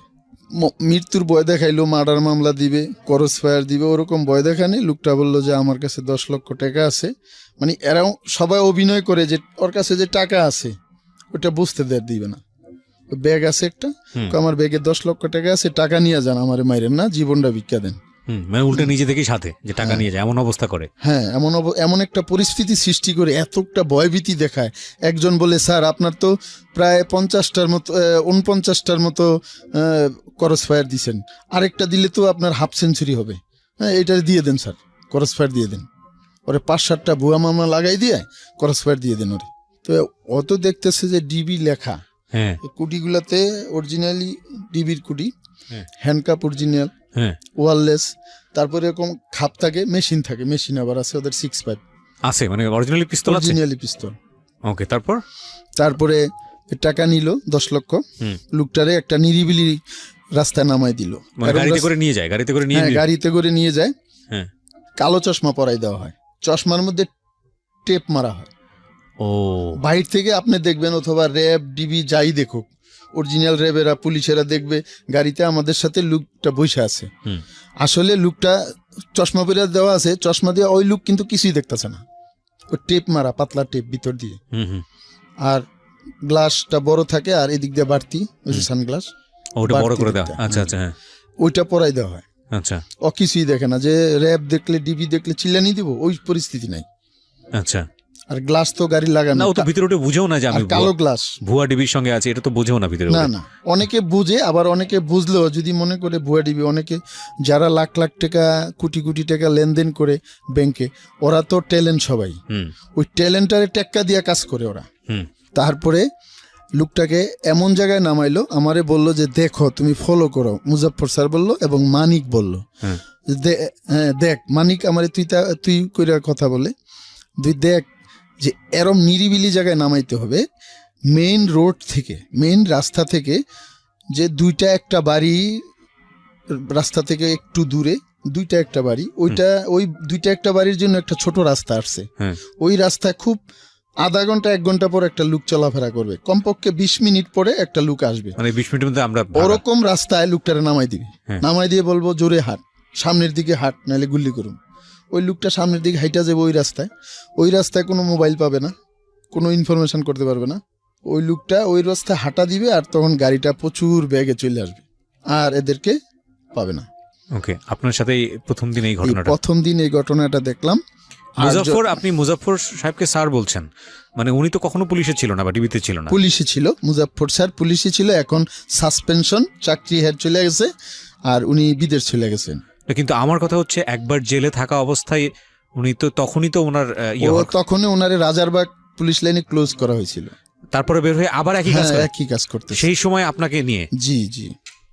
OMG, ওকে, তারপরে আমার ওই দিনকা 50,000 টাকা দিল, হুম। যে আমাদের সাথে আসছে আমাদের নতুন গেস্ট, এই জন্য প্রথম দিন হ্যাঁ। 50,000 টাকা। 50,000 টাকা দিল। আমি তো 50,000 টাকা পেয়ে খুব আনন্দ, হুম কিন্তু আনন্দ হয়, কিন্তু চিন্তা করি যে যার কাছ থেকে টাকাটা নিছে, হুম। ওই লোকটার বেচারির হয়তো জীবনের এটা শেষ সম্বল হইতে পারে, যে সারা জীবনের জমানো ওই টাকাটা হইতে পারে। হুম। ওই টাকাটা সবাই নিয়ে ভাগ করলো, ওই লোকটার অবস্থা কি হবে? আমার তখন বিভিন্ন প্রশ্ন আসে ওরকম। কারণ আমার ওয়াইফ, তখন ওয়াইফের সাথে তো আমার ভালো সম্পর্ক, ওয়াইফ কইলো কি ব্যাপার তুমি, আমার ওয়াইফরে বইলে গেছি যে মানিক শুধু যাইতে কয়, ওরা এই কাজ করে। বলছেন ওখানে আপনি আমার যাইতে কয়। ওয়াইফকে বলেছেন হ্যাঁ, এসব? ওয়াইফকে বলছি। হ্যাঁ, তো ওয়াইফ আমি কি বলতো? সবই শেয়ার করতাম আমার ওয়াইফরে। তো যাই হোক, আপনি এটা কি বললো, মানে তারপরে ওয়াইফকে বলে আপনি গেছেন, ওয়াইফ কি বলেছিল? ওয়াইফ বললো, যখন গেছি হ্যাঁ। ওয়াইফ বললো তো খালি হাতে আসলো, কমপক্ষে 50,000 টাকা কি 1 লক্ষ টাকা নিয়ে আসতে হবে বাসায়, তাইলে ওদের সাথে যাইও। ওয়াইফ কথা বলেছিল। তারপরে 50,000 টাকা হাইসা একটা 50,000 টাকার বান্ডিলটা দিলাম ওয়াইফরে। ওয়াইফ তো খুব খুশি, ওই টাকা নিয়ে যা যা বিলাসিতা কেনাকাটা করার করলো, আর বাকি টাকা ওই ফ্রিজে মাছ মাংস ঢুকাইলো। এরপরে আবার মুজাফফর স্যার, মানিক আমার ফোন দেয়, তারপরে এরকম কয়েকবার গেলাম, এইভাবে দিল। পরবর্তীতে আমারে ওরা সিলেক্ট করেই আমিও গেলাম, জড়াই গেলাম, টাকার নেশায় পেয়ে গেল, ক্রাইম জগতে জড়াই গেলাম। এই জীবনের প্রথম দিন। পরিণতি। এক্স্যাক্টলি, আমি এখানে একটু কথা বলে নিই। প্রথম যেটা ছিল, এটা হচ্ছে রাগে দুঃখে ক্ষোভে বেশি ভালোবাসি, বুঝে উঠতে পারছি না কি করব। জবাই করার প্ল্যান ছিল, করতে গিয়া আপনি চলে গেলেন জেলে। আপনার ওয়াইফে ক্ষতিগ্রস্ত হতো, আল্লাহ মাফ করুক, তাকে বাঁচিয়ে দিয়েছে। বের হওয়ার আগে আপনি জেল থেকে একটা ভালো বিদ্যা নিয়ে বের হলেন। অনেক মানুষের সঙ্গে পরিচয় হয়েছে যারা ক্রাইম করে, সেটা হতেই পারে। একটা ভালো বিদ্যা নিয়ে বের হলেন এবং ভালো কিছু করার চেষ্টা করছিলেন, কিন্তু একটা মানুষের কাছে ধরা খেয়ে গেলেন 4 লক্ষ টাকা, পথে বসার মতো অবস্থা। পূর্বের যে পরিচয়ে যাদের সাথে আছে সেই সাথে ইনভলভ হয়ে গেলেন, এবং তখন হলো আপনার ক্রাইম জগতে, আসল ক্রাইম জগতে ঢোকা।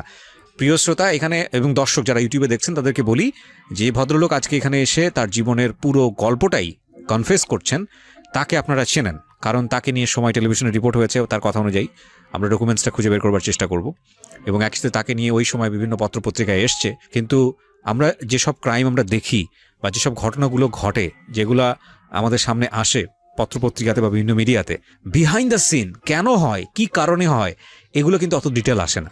তো আজকে এই লোকটা এখানে এসছে এবং সে তার কথাগুলো বলছে, সে স্বেচ্ছায় স্বীকার করে যাচ্ছে, এবং তাকে আমরা এই কারণেই লাইমলাইটে নিয়ে আসছি, কারণ তিনি অলরেডি হাইলাইটেড, অলরেডি তিনি মিডিয়াতে ফেসড। সো যে কারণে আজকে আপনারা তাকে ফেস টু ফেস দেখতে পাচ্ছেন। আমাদের এই অনুষ্ঠানের উদ্দেশ্য এটা না যে তার হয়ে কোনো কথা বলা, আমরা মূলত এই কাজটা করতে চাচ্ছি, তার যেই কথাগুলো, সেই কথাগুলো থেকে তার জীবনটা আজকে কোথায় দাঁড়িয়ে আছে, তার যে ভুলগুলো, সেগুলো থেকে তার জীবনটা আজকে কোথায় দাঁড়িয়ে আছে, ভুলের পেছনের ব্যাকগ্রাউন্ডটা কি, সব কিছু মিলিয়ে সিক্রেটসের যে চরিত্রটা, সেটাই আমরা আজকের অনুষ্ঠানে দেখাতে চাই, যাতে করে আর কোনো ভুল তার মতো করে কেউ কখনো না করে। জি বলুন, আপনার ক্রাইম জগতে ঢুকে যাওয়া। তারপরে আমার ক্রাইম জগৎ শুরু। তারপরে একদিন মানিক বলল, দেখ দোস্ত, মানিক আমারে দোস্ত বানাই ফেললো। কারণ দেখতেছে আমি সেকেন্ড ইন কমান্ড, মানিকের সমকক্ষ হয়ে গেলাম। আমার পারফরমেন্স, কাজের দক্ষতা। বাকি সবাই কি পুলিশ সদস্য ছিল নাকি শুধু মুজাফর সাহেব না, ছিলেন? শুধু মুজাফফর স্যারই ছিল পুলিশ সদস্য, আন্তর্জাতিক মিশনে গেছিল। এই মুজাফর সাহেব সম্পর্কে আমাকে একটু বলেন তো, যে উনি আসলে কোন থানায় ছিল বা কোথায় ডিসক্লোজ হয়? আমি যেটুক জানি উনি প্রথম রমনা থানায় ছিল। আচ্ছা। তখন ওই কমলাপুরে মতিঝিলের একটা টাকা 35 লক্ষ, কমলাপুর হোটেল সর্দারের হ্যাঁ একটু আগে এই পাশ থেকে অ্যারেস্ট হয় আচ্ছা র্যাবের হাতে। আচ্ছা, যখন আমার সাথে ওনার পোস্ট কি ছিল পুলিশে? তো উনি কি ফার্স্ট এসআই ছিলেন, SI সাব ছিলেন। ইন্সপেক্টর। সাব ইন্সপেক্টর ছিলেন। আচ্ছা, তো দোস্ত বানিয়ে ফেললো আপনাকে মানিক? হ্যাঁ, তারপর? মানিক বলল, দোস্ত এই মুজাফফর স্যার তো ঠকায়, এখন আমরা আলাদা টিম করব, তো তুই আর আমি টিম লিডার থাকবো। হ্যাঁ, আমি টিম লিডার, তুই আমার সাথে থাকবি, আর অন্যরা যা থাকবে ওডি ফকাপ, ওগুলো ওদেরকে যা দিয়ে আমরা বুঝাইতে পারি। হ্যাঁ, মুজাফফর স্যার যেমন আমাদেরকে ঠকায়, আমরা যারে যেটুক মানায়া নিতে পারি, যেটুক দিয়া সন্তুষ্ট করতে পারি, মেইন টাকার বাঘটা তুই আর আমি নেব। ওকে। আমাকে ঠিক আছে, যেটা ভালো মনে কর, তুই পুরানা লুক কর। তারপরে মানিক একটা গাড়ি ভাড়া নিল রেন্টেকার থেকে। আপনার গাড়িটা নোয়া এক্স ভাড়া নেওয়ার পরে আমরা নতুন করে সাজাইলাম টিম। মানিকে লোকজন সাজাইলো। তো বেশিরভাগ মানিকের বাড়ি মাদারীপুরের লোকজনে নিল, আর আমি আছি দূরের একজন। এরা কি সবাই মোটামুটি জেল ফেরত? বেশিরভাগই মানিকের কালেকশন জেল ফেরত। মানিক অনেকবার জেল খাটছে। তো ওই সবই মোটামুটি জেল ফেরত? হ্যাঁ, মানিক অনেকবার জেল খাটছে। পেশায় মানিক ড্রাইভার ছিল। আচ্ছা। পেশায় প্রথম গাড়ির কন্ট্রাক্টর, তারপরে ড্রাইভার। আচ্ছা। তারপরে মানিক ছিনতাই করতো। তারপরে মুজাফফর স্যারের মাধ্যমে মানিক এই লাইনে আসে। এসে এখন নিজে শুরু করে দিয়েছে। হ্যাঁ, নিজে শুরু করলো মানিক।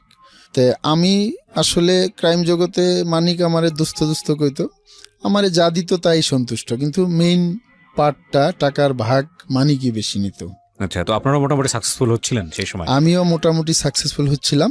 তখন আমার বাসায় টাকা পয়সা, আমার মান্থলি যখন 15 সাল, হ্যাঁ 15 সাল থেকে পুরা বছরটাই তো হ্যাঁ মানিকের সাথেই বেশি কাজ, মানিক আর আমি। হ্যাঁ। মুজাফফর স্যারকে তখন ডিলিট করে দিছি। Okay. আর মুজাফফর স্যারেও আখের গুছাই ফেলছে, হেরার প্রয়োজন নাই কোনো কিছু করার, অনেক টাকা বানাই ফেলছে। তো মুজাফফর স্যার রে বাদ দিয়ে আমরা আলাদা করলাম, মুজাফফর স্যারের সাথে কোনো যোগাযোগ রাখি না। তারপরে মানিক আর আমি টাকা কামাইতে লাগলাম। প্রায় আমরা 35 লক্ষ টাকা এই এক বছরে ইনকাম করছি মানিকের সাথে থেকে। এটা কি শুধু আপনার ভাগ? আমার ভাগ 35 লক্ষ টাকা। এর মধ্যে প্রতি মাসে অনেক খরচ, আমার ফ্যামিলি খরচ ছিল। আমার ছেলে মেয়েদের জন্য কোনো মাসে 1 থেকে 1.5 লক্ষ 2 লক্ষ টাকা শুধু ফল ফ্রুটে চলে যেত। আমি ওই বিষয়টা আনতে চাচ্ছি না একটাই কারণে, কারণ এটা খুব দুঃখজনক হবে, কষ্টজনক হবে হয়তো বা। হ্যাঁ, আপনি ইনকাম করেছেন, খরচ করেছেন, যেহেতু আপনাকে সবাই দেখছে এখানে, বাট ঠিক আছে, তুমি ছেড়ে দেন। বাট হ্যাঁ, এটা আপনি নিজের জন্য করেননি, পরিবারের জন্য করেছেন। আপনি হয়তো এটাই বোঝাতে চাচ্ছেন যে নিজের জন্য করি নাই, যা কিছু করছি পরিবারের জন্য করছি। হ্যাঁ, বলেন। তারপরে এভাবে করতে লাগলাম। তারপরে চলে গেলাম। মানিক তখন বাড়িতে কাজ করতেছে, বিল্ডিং এর কাজ। বললো যে, দোস্ত অন্যদিকে কাজ না, এখন আমি বাড়ির কাজ ধরছি, যেহেতু আমি অন্যদিকে সময় দিতে পারব না, তাই আমার এলাকায় কাজ কর। আমার এলাকায় গাড়ি নিয়ে চলে আস ঢাকা থেকে। মানিক বাড়িতে গেল, ফোন দিল যে গাড়ি নিয়ে চলে, গাড়িতে ফুল তেল আর গ্যাস বইরা মাদারীপুর চলে। ড্রাইভারের বাড়িও মাদারীপুর ছিল, মোস্তফাপুর, মাদারীপুর সদরে বাড়ি ড্রাইভারটাও মানিকের নেওয়া। আর অন্যান্য যে লোক ছিল, একজনের বাড়ি ছিল, 2জনের বাড়ি ছিল বরিশাল। তারপর আমরা মাদারীপুর চলে যাই মানিকের কথায়। মানিক ওখানে রেডি আছে, আমরা যাই। মানিক গাড়িটা সেভ করে এক জায়গায় রাখে। আর আমরা 4 জনকে বলে হোটেলে থাকতে, হোটেলের নাম বললে দেয়, ওই হোটেলে আমরা যাই না। ওর কথায় ওই হোটেলে থাকবো না, ওইটা একটা নোংরা হোটেল। তারপরে আমি মাদারীপুরে এক লোক থেকে 5 লক্ষ টাকা নিলাম ইসলামী ব্যাংকে। ইসলামী ব্যাংক থেকে টাকাটা উঠাইছে 5 লক্ষ টাকা। মানিক লোকটারে ফলো করে পাকড়াও করলো। 5 লক্ষ টাকা নেওয়া হইলো। 2 দিন পরে আবার শিবচর, মানিকের যে এলাকা থানা, ওই শিবচর থেকে নেওয়া হইলো 6 লক্ষ। এই সবই কি আপনারা ব্যাংকে টার্গেট করতেন নাকি অন্য কোনো? শুধু ব্যাংক, আমাদের বেশিরভাগ ছিল, আমাদেরটা শুধু ব্যাংকে ছিল, আর আপনার কিছু ছিল বিকাশ। বিকাশের যে রিপ্রেজেন্টেটিভরা টাকা কালেকশন করে দোকান থেকে, কিছু বিকাশ ছিল। ওকে। তবে আর অন্যান্য অনেক টিম চিনি আমি, ওরা এই বিকাশ ব্যাংকে মাঝে মধ্যে করে, আর বেশিরভাগ ওরা আপনার ইনফরমেশনের কাজ, বিভিন্ন ফ্যাক্টরির বেতনের টাকা যখন ব্যাংক থেকে নিয়ে যায় মোটা অঙ্কের, ওই টাকাটা খেয়ে ফেল ওরা। এগুলো আপনারা ইনফরমেশন পেতেন কিভাবে?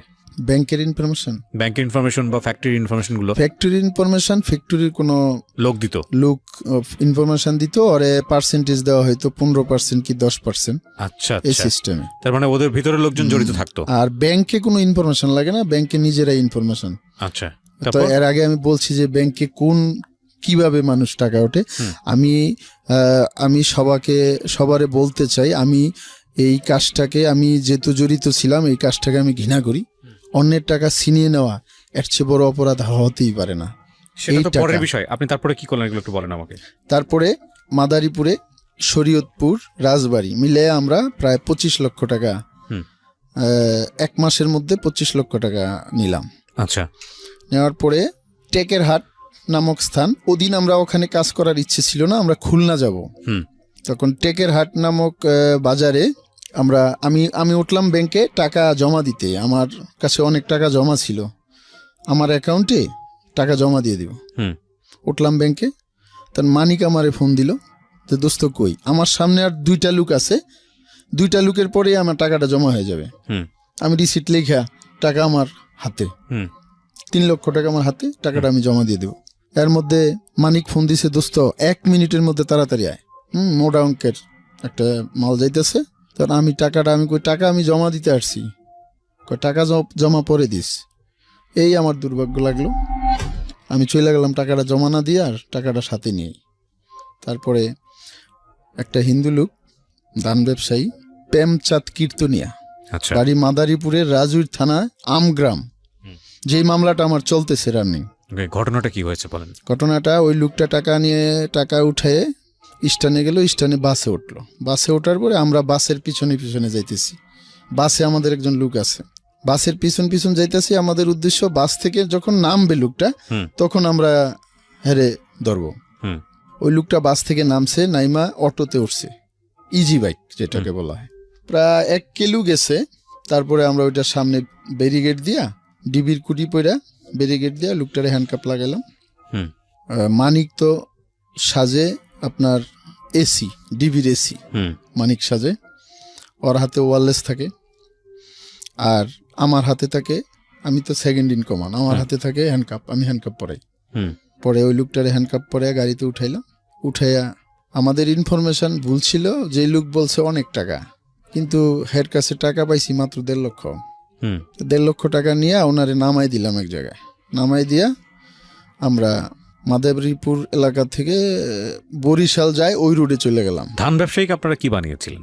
জি, ধান ব্যবসায়ীকে কি বানিয়েছিলেন? যে লোক মধ্যপ্রাচ্য থেকে আসছে তাকে নয় বলছেন? এটা ধান ব্যবসায়ীকে বলা হয়েছে যে ডিবি অফিসে আপনার নামে অভিযোগ আছে, আপনি চলেন, কোনো সমস্যা নাই, স্যারের কাছে, স্যার আপনার কাছে জানতে চাবে কাহিনী, আপনার সসম্মানে আবার এখানে নিয়ে আপনার বাড়িতে পৌঁছাই দেওয়া হবে। এই কথা বললে উঠানো হয়েছে। বললো আমার নামে তো কোনো মামলা নাই। তো ঠিক আছে চলেন, দেখতেছে ওয়ারলেস বাজতেছে সবকিছু। ওই লোকেরে যখন আমরা নামাই দিলাম টাকা নিয়ে, ওই লোক এবং ওই লোকের ছেলে শুনতে পাইলো যে ডিবিতে হের বাপেরে ধরে নিয়ে গেছে, নিয়ে যাওয়ার সময়। ওই ছেলে ডিবি অফিসে চলে গেছে, কিন্তু হেরে তো এখনো পায় নাই খুঁজা। আবার হ্যাঁ বাড়িতে গেছে, যাইয়া কিছু লোকজন নেতা টেতা লিয়া ডিবি অফিসে গেছে, যে ডিবিরা আমার টাকা লিয়ে গেছে। আচ্ছা। তো ডিবিরা সব ডিবিরে ডাকায় আনছে, যে দেখেন আমার লোক, এই যে সব লোক আছে, এই সব লোক কি আপনার টাকা নিছে? কয় না, এনের মধ্যে কেউ না। কয় তাইলে ডিবি না, আমার ডিবি না। কয় না, ডিবির পোশাক পরা, আমি কি ডিবি চিনি না? ওই লোক বলতেছে, কয় না ওইটা বুয়া ডিবি। আরো কিছু ইনফরমেশন আমরা পাইছি, এখানে অনেকগুলা ঘটনা ঘটছে মাদারীপুরে। ওই যে মানিকে বিল্ডিং করতেছে বাড়িতে, ওই পারপাস মানিক দূরে যায় না, এখানেই কাজ করায়। আচ্ছা। তারপরে যেই রোডে লোকটারে নামাইছি, ওই রোডে যখন এরা ডিবি অফিসে যেয়ে বলছে, তো আগে ইনফরমেশন হয়ে গেছে, আমরা যে এর আগে অনেকগুলা কাজ করছি হুম। এটা কিন্তু আপনার জিডি করে রাখছে, হুম। টাকা হারাইছে যাদের 5 লাখ 6 লাখ হুম। ওরকম। তারপরে ওই লোক জানানোর পরে মেসেজ করে দিছে, সবাই চেকপোস্ট বসাই দিছে। তা আমরা কি করছি, আমরা যাব খুলনা, না যাইয়া আমাদের ড্রাইভার বলল যে আমার মেয়ের জ্বর বাড়িতে, ড্রাইভারের বাড়ি মোস্তফাপুর। তো ড্রাইভার বলল না ব্যাক করি এই রোডেই। না আমরা বললাম না, আমি বললাম যে আমার নামাই দে। এই রোডে কাজ করা হয়েছে, এই রোডে আবার 1.5 ঘন্টা 2 ঘন্টা পর যাওয়া মানে বিপদ, হুম। যেটা আমার সেন্সে বলে আমিও যাব না।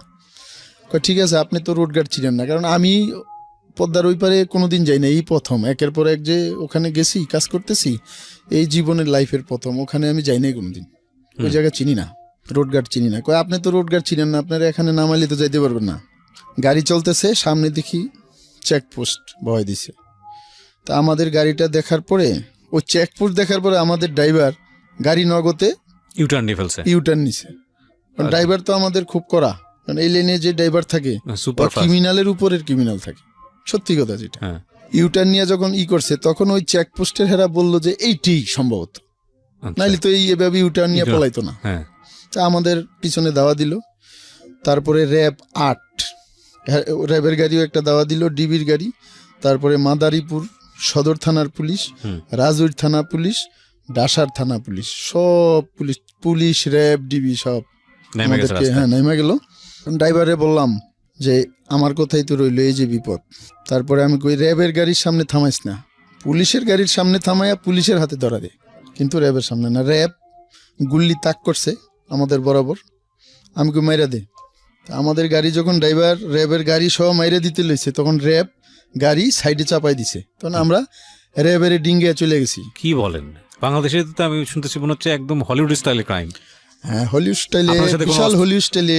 আপনাদের সাথে কাজ। অস্ত্র ছিল কোনো? না, আমাদের সাথে অস্ত্র ছিল না, আমরা তো অস্ত্র ইউজ করি না। মুজাফফর স্যারে করতো, কিন্তু আমরা যে অস্ত্র ইউজের প্রয়োজন নাই। আচ্ছা, তারপর? অস্ত্র ছাড়াই আমরা কোনোদিন অস্ত্র নিই নাই। তারপরে র্যাব আমাদের গুল্লি করে নাই, গুল্লি কর্ম তাক করছে, কিন্তু তখন তো নির্ধারিত না যে আমরা কোন কোয়ালিটির ক্রিমিনাল ধরা খাই না, এখন ওরা কিভাবে গুল্লি করবে, হুম। আন্তাজি গুল্লি করতে পারতেছে না। হুম। তারপরে র্যাবের গাড়ি ডিঙ্গে দেখলাম সামনে একটা পুলিশের গাড়ি। পুলিশের গাড়িটা দূরত্ব হবে 25 গজ 30 গজ, ওই 30 গজ দূরত্ব। তখন গাড়িটা থামাইয়া যার যেমনে পলাইছি আমরা। হুম। পলানের ফাঁকে আমি যে 1.5 কিলো দূরে চলে গেছি। আমি আমার সাথে ওই যে আগের টাকা ছিল 3 লক্ষ, আর আজকে 1.5 লক্ষ টাকার ভাগার কয় টাকা পাইছে, হুম। ভাগাভাগি হয়ে গেছে টাকা। হুম। তো আমি এক বাসায় যে এরম জায়গা পরিস্থিতি, বাড়ি যদি পাশে হয়েছে রাস্তা, এখানে আমাদের লোকজন অ্যারেস্ট হয়ে গেছে, হুম। 4 জন অ্যারেস্ট হয়ে গেছে। হুম। ওখানে হয়তো মানিক নামটা ব্যবহার করে নাই মাদারীপুরের মামলায়, ওর ভাইয়ের নাম ব্যবহার করছে মান্নান। হুম। মান্নান ব্যাপারী নামটা ব্যবহার করছে, মানিক নামটাও ব্যবহার করে নাই। আচ্ছা। কারণ মানিক নামটা ব্যবহার করলে ওর মামলা অনেক আসবে, পুরাতন অনেক মামলা আছে, ও, এই কারণে। আর আমি জীবনে প্রথম অ্যারেস্ট হুম। এই ক্রাইম জগতের ওখানে। কিন্তু আগে তো আপনার স্ত্রীর মামলা কি তখন ডিসমিস হয়েছে না? আমার স্ত্রীর মামলা ডিসমিস, ডিসমিস হয়ে গেছে। হ্যাঁ ডিসমিস হয়ে গেছে, খালাস হয়ে গেছে। ওকে।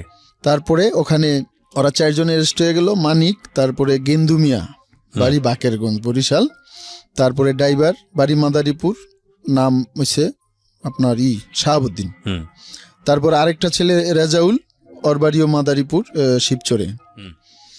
এই 4 জন অ্যারেস্ট হইল, আর আমরা ছিলাম মোট 6 জন। হুম। একজন পলাই গেছে, আর আমিও পলাই গেছি। একজন পলাই গেছে, ও হয়েছে আমার সাথে থাকতো। হুম। আমার একটা গোপন ফ্ল্যাটে আমি থাকতাম, ওই ফ্ল্যাটে ওর স্ত্রী থাকতো, যে ছেলেটা পালাই গেছে। হুম। ওর স্ত্রী থাকতো, ওর বাচ্চারা থাকতো, হুম। আর আমি থাকতাম। হুম। ওখানে আমার অনেক কিছু ছিল আর কি। হুম। আমার ওয়াইফের সাথে তখন একটু মন মালিন্য, হুম। প্রচুর টাকা। আমার ওয়াইফ চাইতেছে ওর অ্যাকাউন্টে টাকা রাখি, আচ্ছা। তা আমি চাইতেছি আমার অ্যাকাউন্টে টাকা রাখি। কত টাকা তখন আপনার কাছে? তখন টাকা আমার কাছে প্রায় খরচ মরচ অনেক যাওয়ার পরও 15-16 লক্ষ টাকা। ওকে। তার বাড়িতে আমি তখন কাজ করছি একটা বাড়িতে, আমার গোসলখানা বাথরুম দেশের বাড়িতে। ঠিক আছে, তো আপনার ওই অ্যারেস্টের জায়গাটায় আসি। তারপর অ্যারেস্ট আমাদের 4 জন হইল, কিন্তু আমি অ্যারেস্ট হই নাই। তখন সাংবাদিক গেল, তখন এসপি ছিল সারোয়ার, মাদারীপুর রেঞ্জে এসপি। তারপরে আমাদের লোকজন অ্যারেস্ট হলো ইয়ের হাতে, আপনার রাজৈর থানা, হাতে। রাজুর থানায় তখন ছিল আপনার ওসি ছিল আনোয়ার সাহেব। এখন যিনি আমরা অ্যারেস্ট হওয়ার কারণে, শুধু আমাদেরকে অ্যারেস্ট করার কারণে উনি প্রমোশন পাইছে, এখন উনি হয়েছে সার্কেল এসপি। আচ্ছা। তারপরে আমাদের মামলার আয়ু ছিল, যাকে আয়ু বলা হয়, দারোগা রমজান, হ্যাঁ, উনি এখন ওসি হয়ে গেছে শুধু আমাদেরকে ধরার কারণে। এতটাই আলোচিত ছিলেন? আলোচিত। তো আমাদের 4 জন অ্যারেস্ট হলো, কিন্তু আমি অ্যারেস্টে নেই। প্রায় 1.5 কিলো ঘটনাস্থল, 1.5 কিলো দূরে আমরা পলাই গেলাম, যার জন্য আমি 1.5 কিলো দূরে চলে গেলাম। আর আমার সাথে 4 জন ওই জায়গায় আশেপাশেই, যেখান থেকে গাড়ি থামায় আমরা দৌড়াদৌড়ি করছিলাম, ওই আশেপাশেই অ্যারেস্ট হয়ে গেছে 4 জন। 4 জন অ্যারেস্ট হয়েছে। তখন মিডিয়া চলে আসছে, প্রশাসন, এসপি, ডিসি চলে আসছে, কারণ আলোচিত ঘটনা অনেকদিন যাবত ওখানে এরকম কাজ হচ্ছিল। ওরা পুলিশ মনে মনে দোষারোপ করতেছে যে ডিবির কেউ এই ঘটনাটি ঘটাইতেছে, আর ডিবি বলতেছে পুলিশের কিছু সদস্য মনে হয় এগুলা করতেছে। দোটানা ওদের মধ্যেই দ্বন্দ্ব ছিল, কিন্তু করতেছি আমরা। পরে বিশাল আলোচিত ঘটনা, ওখানে হাজার হাজার লোক, লাখো লাখো লোক জমায়েত হয়েছে দিনের বেলা। তখন বাজে দিনের 1টা, দুপুর 1টার সময়। হ্যাঁ, দুপুর 1টা। আমি যেই ঘরে পলাইছি, শুধু একটা মহিলা, যখন ঘরে ঢুকলাম বললো কি হয়েছে, আপনি দৌড়াদৌড়ি করে আসলেন? আমি কই খালা, আমার ক্রস ফায়ার দেওয়াই দিব, র্যাপ দেওয়া, এই জন্য দৌড়ে আসছি, আপনি আমার বাঁচান। তো মহিলার মায়া লাগলো, মহিলারা আবার আমি 50,000 টাকার একটা বান্ডিল দিলাম। টাকা রাখতে চাইলো না, পরে টাকা আমাকে ফিরিয়ে দিছে। তো ওখানে বসলাম, আমারে শরবত দিল, শরবত খাইলাম। তো পাশের ঘরের একটা ছেলে, বয়স হবে 13-14, ওইটা আমার কাছে আসলো, আইসা আবার দৌড় মারার পরে আমি ওইটার দৌড় দিয়ে যে ছেলেটার ধরলাম, দৌড়ে আমার কাছে আইনা বসাইয়া ওরে 10,000 টাকার একটা বান্ডিল দিলাম, যাতে আমার উদ্দেশ্য ওই ছেলেটা যদি দৌড়ে ওদিকে যায়, কাউরে বললে সমস্যা হবে। আমার পাশে বসাই রাখলাম। আর ওই ঘরে যে মহিলা বলল যে বাবা তোমার কোনো টেনশন নাই, ওদিক দিয়া ঝামেলা শেষ হোক। ওই মহিলা বোরখা নিয়ে বসে আছে, হাতে বোরখা। তো ওই ঝামেলা শেষ হইলে আমি তোমার আগাই দিয়ে আসবো, বলবো যে আমার বোনপুত আসছিল, বোনপুত মানে বোনের ছেলে আর কি, যে বিদেশ থেকে আসছে বাড়িতে, তাই আমার দেখতে আসছিল, তোমার তো কেউ চিনবে না, এই কথা বললে তোমার আগাই দিব, গাড়িতে উঠাই দিয়ে আসবো। তো ওই পজিশনে আমি রইছি। কিন্তু এরপরও আমি যেই বাড়িতে আসি, ওই বাড়ি থেকে নামলে বিশাল চক বিল আর কি, তখন শুকনা শীতকালের লাস্ট টাইম আর কি, বুঝতে পারছেন, ফেব্রুয়ারি মাসের 8-9 তারিখের ঘটনা, 2016 সাল। তারপরে চকে নামলে দেখবে ওখানে হাজার হাজার লোক, র্যাব, ডিবি, পুলিশ, দূর থেকে দেখা যায়। তখন আমি আনকমন ফেস। এখন আমার যে অবস্থা দেখতেছেন, আমি তখন এরকম ছিলাম না। ওই পিচ্ছি ছেলেটা ওই টাকাটা নেয় নাই আমার কাছ থেকে, আবার দৌড় মেরা চলে গেছে। তখন আমি টেনশন করতেছি যে এই ছেলেটা, কারণ এই ধরনের বয়সের 13-14 বছর বয়সের ছেলেরাই না বুঝে টাকার মূল্য, না বুঝবে অন্য কোনো কিছু, হ্যাঁ, কারো কাছে বইলা দিবে, কিউরিয়াস অনেক বেশি, সমস্যা হবে। তাই আমি টেনশনে আছি। তারপরে তাই হলো, আমাদের 4 জন যে অ্যারেস্ট হয়েছে, ওদেরকে গাড়িতে উঠাইছে পুলিশের পিজন ভ্যানে, ওখান থেকে থানায় নিয়ে যাবে। থানায় না নিবে আপনার ডিসি এসপি অফিসে নিয়ে মিডিয়া করবে, এই চিন্তাধারা। পরে ওই টাইমে নিয়ে যাবে, আমার সাথের লোকদেরকে নিয়ে যাবে এমন মুহূর্ত আর কি, হয়তো আর 2 মিনিট হলে নিয়ে যেত। ওই পিচ্ছি ছেলেটা পুলিশের কাছে বলতেছে যে আমাদের এখানে এদের লগের একজন আছে, দৌড়ে গিয়ে পলাইছে। তখন ওই পুলিশ মোটরসাইকেল নিয়ে ওই পিচ্ছি ছেলেটারে নিয়ে আসলো, আইসা ওই ঘর থেকে আমার অ্যারেস্ট করে। তো আপনি মোটরসাইকেলের শব্দ শুনলেন না? শুনলে করার কিছু নাই, ওই বাড়ি থেকে নাইমা কোথাও পালানোর সুযোগ নাই। বললাম ওই চক দেখবে, আনকমন ফেস, প্যান্ট পরা, মানে নামলেও ধরা পড়বেন, চুল কাটানো, এবং খুব কিউট ছিলাম, মানে দেখতে একদম ওই রকম যে স্টাইল ধরেছেন, যেটাকে বলে ডিবির স্টাইল। হ্যাঁ, ওই স্টাইল ছিল আনকমন, এবং তখন আমি খুবই হ্যান্ডসাম ছিলাম। এখন ডায়াবেটিক্স, এবার জেলে, এখন আপনাকে দেখতে পাচ্ছে দর্শকরা আপনি কেমন আছেন। কিন্তু ওই ঘটনার পরে কি হলো? হ্যাঁ, এসে অ্যারেস্ট করলো। তারপরে অ্যারেস্ট করার পরে আমি পুলিশের বললাম যে অনেক পাবলিক তো ওখানে আমারে মারতে পারে, তো এই ব্যাগের মধ্যে 3.5 লক্ষ টাকা আছে, এই টাকা আপনারা 2 জনের নিয়ে যাবেন, কিন্তু আমার গায়ে যে একটা টোকা লাগে না। পুলিশ কয় ঠিক আছে। আমারে মাঝে বসাইলো, একজন পুলিশ পিছনে আরেকজন ড্রাইভ করতেছে মোটরসাইকেল।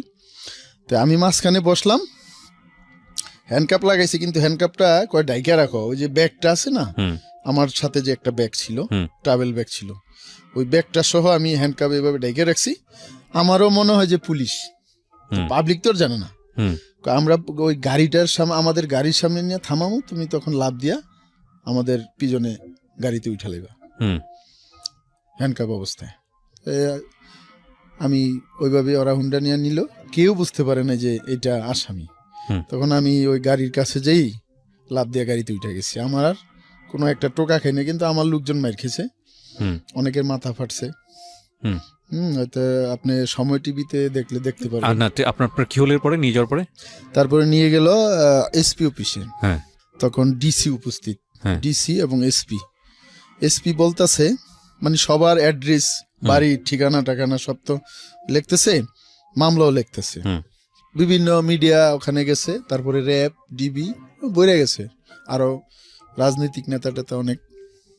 তারপর এসপি বলতেছে, এই ছেলেটা মনে হয় ভালো, আমার কথা বলতেছে, এই ছেলেটা শিক্ষিত, আর ওর বাড়ি কুমিল্লা, আর বাকি সবার বাড়ি মাদারীপুর, ওরা নিয়ে আসছে এই ছেলেটারে, কুমিল্লার ছেলেটারে এই মাদারীপুরের এই যে মানিক, আর ওরা নিয়ে আসছে সম্ভবত, এই ছেলেটা ভালো।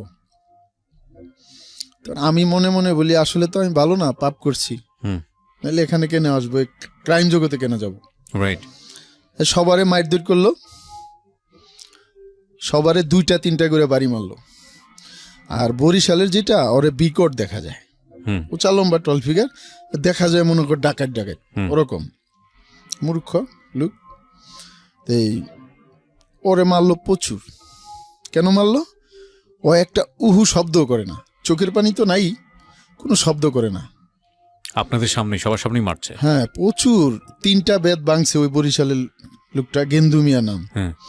ও কোনো কান্নাকাটি তো দূরের কথা, উহু শব্দ করে নাই, পিছনে খালি তাকায় যে আর বাড়ি দিবে কিনা, দেখছে বেত নাই, ভেঙে লেছে, আবার আরেকটা না বাইরায়, আবার একটু পরে পিছনে যখন বাড়ি বন্ধ করে পিছনে তাকায় যে আর বাইরে হবে কিনা। দৃশ্য ভয়ানক দৃশ্য, একটু করে নাই। ওকে। তারপরে ওখান থেকে আমাদেরকে রাজৈর থানায় নিয়ে গেল। যেই থানা পুলিশ, যেই থানা আন্ডারে মামলা নিয়ে গেল। ওকে, সো এগুলো মিডিয়াতে এসছে। হ্যাঁ, মামলার বাদী 1.5 লক্ষ টাকা, 2 লক্ষ টাকা আপনার ওখান থেকে 1.5 লক্ষ টাকা। এটা ছোট, এই ধরনের মামলা আমরা 1.5 লক্ষ টাকা, 2 লক্ষ, 3 লক্ষ কোনোদিন ধরি নাই। মানে 5 লক্ষ, আমরা যদি 5টা লোক থাকি 5 লক্ষ টাকা ধরতে হবে, মাথা পিছু 1 লক্ষ টাকা থাকতে হবে। আচ্ছা, 6 জন লোক থাকলে 6 লক্ষ টাকার কম আমরা ধরবো না। এইটাই বেশিরভাগ, এই ছোটখাটো টাকা ধরা হয়। সর্বোচ্চ দান কত মেরেছিলেন? সর্বোচ্চ দান 22 লক্ষ টাকা। কি হলো, মিডিয়াতে ফেস করা লোক, মানে কি সব মিডিয়াতে আমাদের পোশাক, ডিবির কোডিগুলা, যে ডিবি লেখা, ওই কোডিগুলা রাখলো টেবিলের উপর। তারপরে ওয়ারলেসটা টেবিলের উপর, হ্যান্ডকাপের সাথে চাবি, এগুলা সব সাজাইয়া, টাকাগুলা 1.5 লক্ষ সাজাইয়া, তারপরে সময় টিভি, তারপরে আপনি নিশ্চিত সময় টিভি ছিল এটা? হ্যাঁ, সময় টিভি তো বড় ক্যামেরা লেখা, সময় টিভি বড় ক্যামেরা, ফ্ল্যাশ, একের পর এক ফ্ল্যাশ মারছে। ওকে, মনে হয় আসলে কি বলবো এখন, না আপনার কিছু বলার দরকার নাই, ঠিক আছে, মিডিয়া করেছে। হ্যাঁ, ভিডিও করলো, তারপরে র্যাবে এক্সট্রা আবার করলো, ভিডিও করলো, র্যাবের উত্তরা র্যাব হেডকোয়ার্টারে ওইটা আবার পাঠাইলো।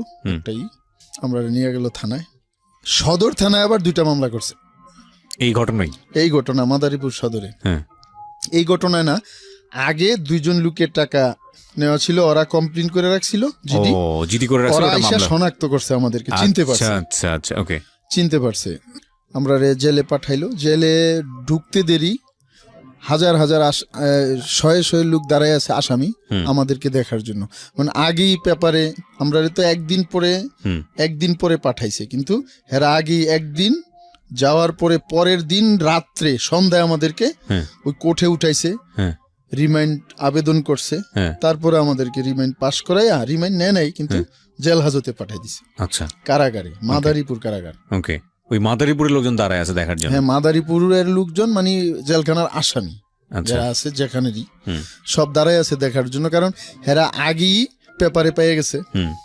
আমাদেরকে দেখার জন্য আমরা কি ফেভারিট জেলখানায়, শুধু আমরা কোথাও দাঁড়াইলে আমরা কি বলি এটি শোনে শুধু, সেলিব্রিটি মানে আমরা একটা বিচিত্র অথবা এমন কিছু সেলিব্রিটি নায়ক নায়িকা ওরকম আর কি, বিচিত্র প্রাণী অথবা সেলিব্রিটি। এবং জেলখানায় আমাদের সাইজগুলো আলাদা, সবাই হ্যান্ডসাম, সুন্দর ফর্সা, হ্যাঁ, দামি গেঞ্জি, দামি প্যান্ট, তারপরে পিসিতে দামি খাবার দাবার। কতজন অ্যারেস্ট হলেন আপনারা? আমরা অ্যারেস্ট হলাম আমারে সহ 5 জন, আর একজন পলায়ে যেতে সক্ষম হয়েছে। আচ্ছা আচ্ছা, এখনো সে পলাতক? হ্যাঁ, এখনো পলাতক।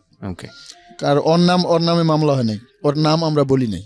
আচ্ছা, ওর নাম বলি নাই কেন, আমার 7 লক্ষ টাকা ওর কাছে ছিল, কারণ আমার বাসায় টাকা ছিল, আর আমার বাসায় যে গোপন ফ্ল্যাট একটা ছিল আমার, ওই ফ্ল্যাটে ওর ওয়াইফ থাকতো, 2টা বাচ্চা থাকতো। আমি একটা বেডরুম ইউজ করতাম, একটা গেস্ট রুম, বেডরুম 2টা ছিল, একটা গেস্ট রুম ছিল। ওই বাসা ভাড়া দিতাম 30,000 টাকা মান্থলি। ফ্রিজ ছিল, টিভি ছিল, এটি সব আমার কিনা, বক্স কার্ড ছিল অনেক। আমার 35টা গেঞ্জি ছিল ব্র্যান্ডের, যেগুলা 2,000 টাকার উপরে দাম, সব 3,000 টাকার উপরে আছে। আমার প্যান্ট ছিল 16টা। মানে এগুলা বেসিক্যালি আপনার এই কাজের জন্য লাগতো না, এগুলা আসলে আমি বলি ছোটবেলা, আমার আব্বা যেহেতু ছোটবেলা মারা গেছে, আমার স্কুল লাইফে প্যান্ট পরেও ঠিক মতো স্কুল করতে পারিনি। মানে ওই কষ্টটা যে কোনো ভাবেই হোক আপনি মিটানোর চেষ্টা করেছেন। হ্যাঁ, আমি বিলাসিতা শুরু করলাম আর কি, হ্যাঁ, অবৈধ টাকায় বিলাসিতা। হ্যাঁ। তারপরে অনেকদিন এই যে আমার সাথের যারা, ওরা 7 মাসের মধ্যে 5টা মামলায় জামিন করে বাইরে গেছে। আমার হলো কি, আমার বোন, আমি কি করলাম, যেহেতু আমার ওয়াইফের সাথে, যেহেতু আপনার ওয়াইফ জানলো কিভাবে? ওয়াইফ আমার ওয়াইফ প্রথম সময় টিভিতে দেখছে, সময় টিভিতে আমারকে দেখাইছে, তারপরে নিচে দিয়া নাম আসছে, নিচে হেডলাইনে, হ্যাঁ, ওইখানেও দেখছে ফরিদ কাজী লেখা, আবার আমার দেখাইছে তা খবরে। তখন নিশ্চিত হয়ে গেছে? হ্যাঁ, তখন নিশ্চিত হয়ে অ্যারেস্ট হয়ে গেছি। অ্যারেস্ট হওয়ার 1 ঘন্টা আগেও আমার ওয়াইফের বিকাশ করে টাকা পাঠাইছি, সীমিত টাকা পাঠাইছি। বিকাশ অ্যাকাউন্টে টাকা ছিল, এখনো রয়েছে, বিকাশটা আমার ওপেন করতে পারি নাই। 7 মাসের মধ্যে মানিক সহ, ওরা মানিকের বউ মামলা বোঝে, হাইকোর্ট চিনে, ওরা পুরাতন আসামি। মানে আমি তো আমার ফ্যামিলি এবং ক্রাইম জগৎ, আমি তো ওয়াইফে মামলা দিছিল, জেলে গেছিলাম, কিন্তু মামলা সম্বন্ধে আমারও অভিজ্ঞতা নাই, আমার ফ্যামিলি তো আর কেউ নাই ওয়াইফ ছাড়া। তা আমার একটা বোন আছে, আমার ওই বোনটা ডিগ্রি পাস। আমার বোনটা আমার দেশের বাড়িতে আমার ঘরেই থাকে, আমি যেই বাড়ি করছি ওখানেই থাকে। তো আমার বোনটার পুরা সংসার আমি চালাইতাম আমার এই অবৈধ টাকায়, কিন্তু আমার বোন জানতো না যে আমি অবৈধ কিছু করি। আমার ওয়াইফের কাছে যা টাকা ছিল তা তো ছিলই, তারপরে আমার একটা এটিএম কার্ড ছিল, ইসলামী ব্যাংক অ্যাকাউন্ট। এটিএম কার্ডটা আমার বউকে না দিয়া, আমার চিন্তা করলাম যে মানে অনেকটা টাকা হয়তো আমার ওয়াইফ যদি না বাইরে বেইমানি করতে পারে, এটা পরের মেয়ে, তো বোন তো ব্লাড কানেকশন, ও বেইমানি করবে না। তো আমার এটিএম কার্ডটা আমার বোনকে দিলাম, মানে ওই গোপন ফ্ল্যাটে ছিল ওই ছেলেটা মনির, ও সবকিছু নিয়ে পলাইছে, কিন্তু আমার সাথে আবার দেখা করছে কয়েকবার যাইয়া জেলে। হ্যাঁ, জেলে। এরপরে আমার বোনের নাম্বার দিলাম, যোগাযোগ করছে, যোগাযোগ করে আমি বললাম যে এটিএম কার্ডটা দিয়ে দাও, ওই অ্যাকাউন্টে টাকা নাই তো, কার্ডটা অল্প কিছু টাকা আছে দিয়ে দাও, কিন্তু আমার অ্যামাউন্টটা বলি নাই। এটিএম কার্ডটা দিয়ে দিছে, আমার ভোটার আইডি দিয়ে দিছে, আর অন্য সব বিমাইরা দিছে। এই এটিএম কার্ডটা আমার বোনকে দিলাম, এবং এটিএম কার্ডের গোপন পিনকোড আমার বোনের বলে দিলাম, যে যখন যেটা লাগে আমার জামিনের ব্যাপারে, আমি এখান থেকে আমি উকিল ধরবো হাইকোর্টে। ওই যে আগে জামিন করাইছিল তহিদুল ইসলাম, ওই আমার ওয়াইফের মামলায়, তহিদুল ইসলামের কাছে পাঠাইলাম। তহিদুল ইসলামের কার্ড ছিল, মোবাইল নাম্বার ছিল আমার ডায়েরিতে, বললাম যে ডায়েরি খাতাটা নিয়ে আস। ডায়েরি খাতাটা নিয়ে আসলো, তারপরে বললাম যে ওটা গার্ড অফিস কলে আর কি, অফিস কল করার সিস্টেম আছে, অফিস কলে থেকে আমার এটা এটিএম কার্ডটা ওই ছেলের থেকে নিয়ে নিলাম, ওই যে মনির, আমার বোনকে দিতে বললাম, আর পিনকোডটা বোনের বলে দিলাম। আমার বোনও বাইর করে নাই। আমার ওয়াইফ, আমার একটা টাকা ছিল, আমি খালা ডাকছি, মুন্সিগঞ্জের একটা মহিলা, রাবিয়া নাম, মুন্সিগঞ্জ সদরে বাড়ি, দুর্গাবাড়ির মোড়ে আর কি, জোরপুকুর পার, রাবিয়া, ওই খালা ডাকছি। ওই খালার কাছে আমার টাকা ছিল, খালার ছেলে একটা ইটালি গেছে, ইটালি যে বেকার, তা আমার কাছে টাকা ছেলে, মানে ইটালিতে টাকা পাঠাইতে হয় দেশের থেকে, ওইখানে বসে বসে খাবে, তারপরে একটা কাজ ব্যবস্থা করবে। তা আমি 50,000 টাকা দিলাম এই খালারে ধার। তা আমার ওয়াইফরে বললাম যে ওখানে 50,000 টাকা আছে খালারে। তখন আমি আবার মাদারীপুর থেকে মুন্সিগঞ্জে মামলা লাগাইছি, মুন্সিগঞ্জে ডিবিতে মামলা লাগাইছি একটা পেন্ডিং, একই কোয়ালিটির মামলা, একটা ঘটনা ঘটছিল, ওইটাতে মানিক ইনভলভ ছিল। অনেক আগের মামলা, পুরাতন। তো মানিকের ওইখানে অ্যারেস্ট হয়েছে শুনে মামলাটা দিয়ে দিছে, আমাদেরকেও জড়াই দিছে। তো মুন্সিগঞ্জে আসলাম, তখন মুন্সিগঞ্জে আসার পরে তো এর আগে আমার ওয়াইফ চেষ্টা করছে, ওই খালার কাছে গেছে, খালা বিশ্বাস করে নাই যে যার টাকা তারই দেবো, ফরিদেরে দেবো, অন্য কাউকে দেবো না। বললাম যে আমার মুন্সিগঞ্জে কোর্টে গেলাম, তো আমার ওয়াইফকে বললাম যে তুমি খালারে নিয়ে আসো কোর্টে, কারণ কোর্ট থেকে খালার বাড়ি বেশি একটা দূরত্ব না, ডিস্টেন্স না, এই 15 টাকা রিক্সা ভাড়া। এই খালারে নিয়ে আসছে, তখন খালায় বললো কিরে বাবা কি অবস্থা, আমি কই তো একটু মামলা হয়ে গেছি, খালা আপনার কাছে যে 50,000 টাকা আছে আমার ওয়াইফের টাকাটা দিয়ে দিন। তখন আমার বোনও উপস্থিত, বোনও চিন্তা করতেছে ওই টাকাটা বোনও নিবে, তখন কিন্তু বেমানি করে না কেউই। বোন চাইতেছে আর কোথায় কোথায় আমার টাকা আছে, এবং ওয়াইফও চাইতেছে আর কোথায় কোথায় আমার গোপন কি টাকা আছে, ওগুলো ওরা হাত করবে। মানে জেলে গেলে বোঝা যায় যে আপনি এত লোকের জন্য যে জীবনে এত কিছু করেন, সেটা বেইমানি করে হোক যাই করে হোক, সেই লোকগুলো আপনার জন্য আসলে কি করে? পৃথিবীতে কেউ কারো না, এই সংসারে কেউ নয় আপনজনা, আব্দুল আলিমের একটা গান অনেক আগে। 1 বছর আমার ওয়াইফ আর বোন দৌড়াদৌড়ি করছে, হ্যাঁ, বের করতে পারেনি, বের করতে পারে না, বের করতে পারতো, ওদের মন ওইটা ছিল না, চেষ্টা ছিল না।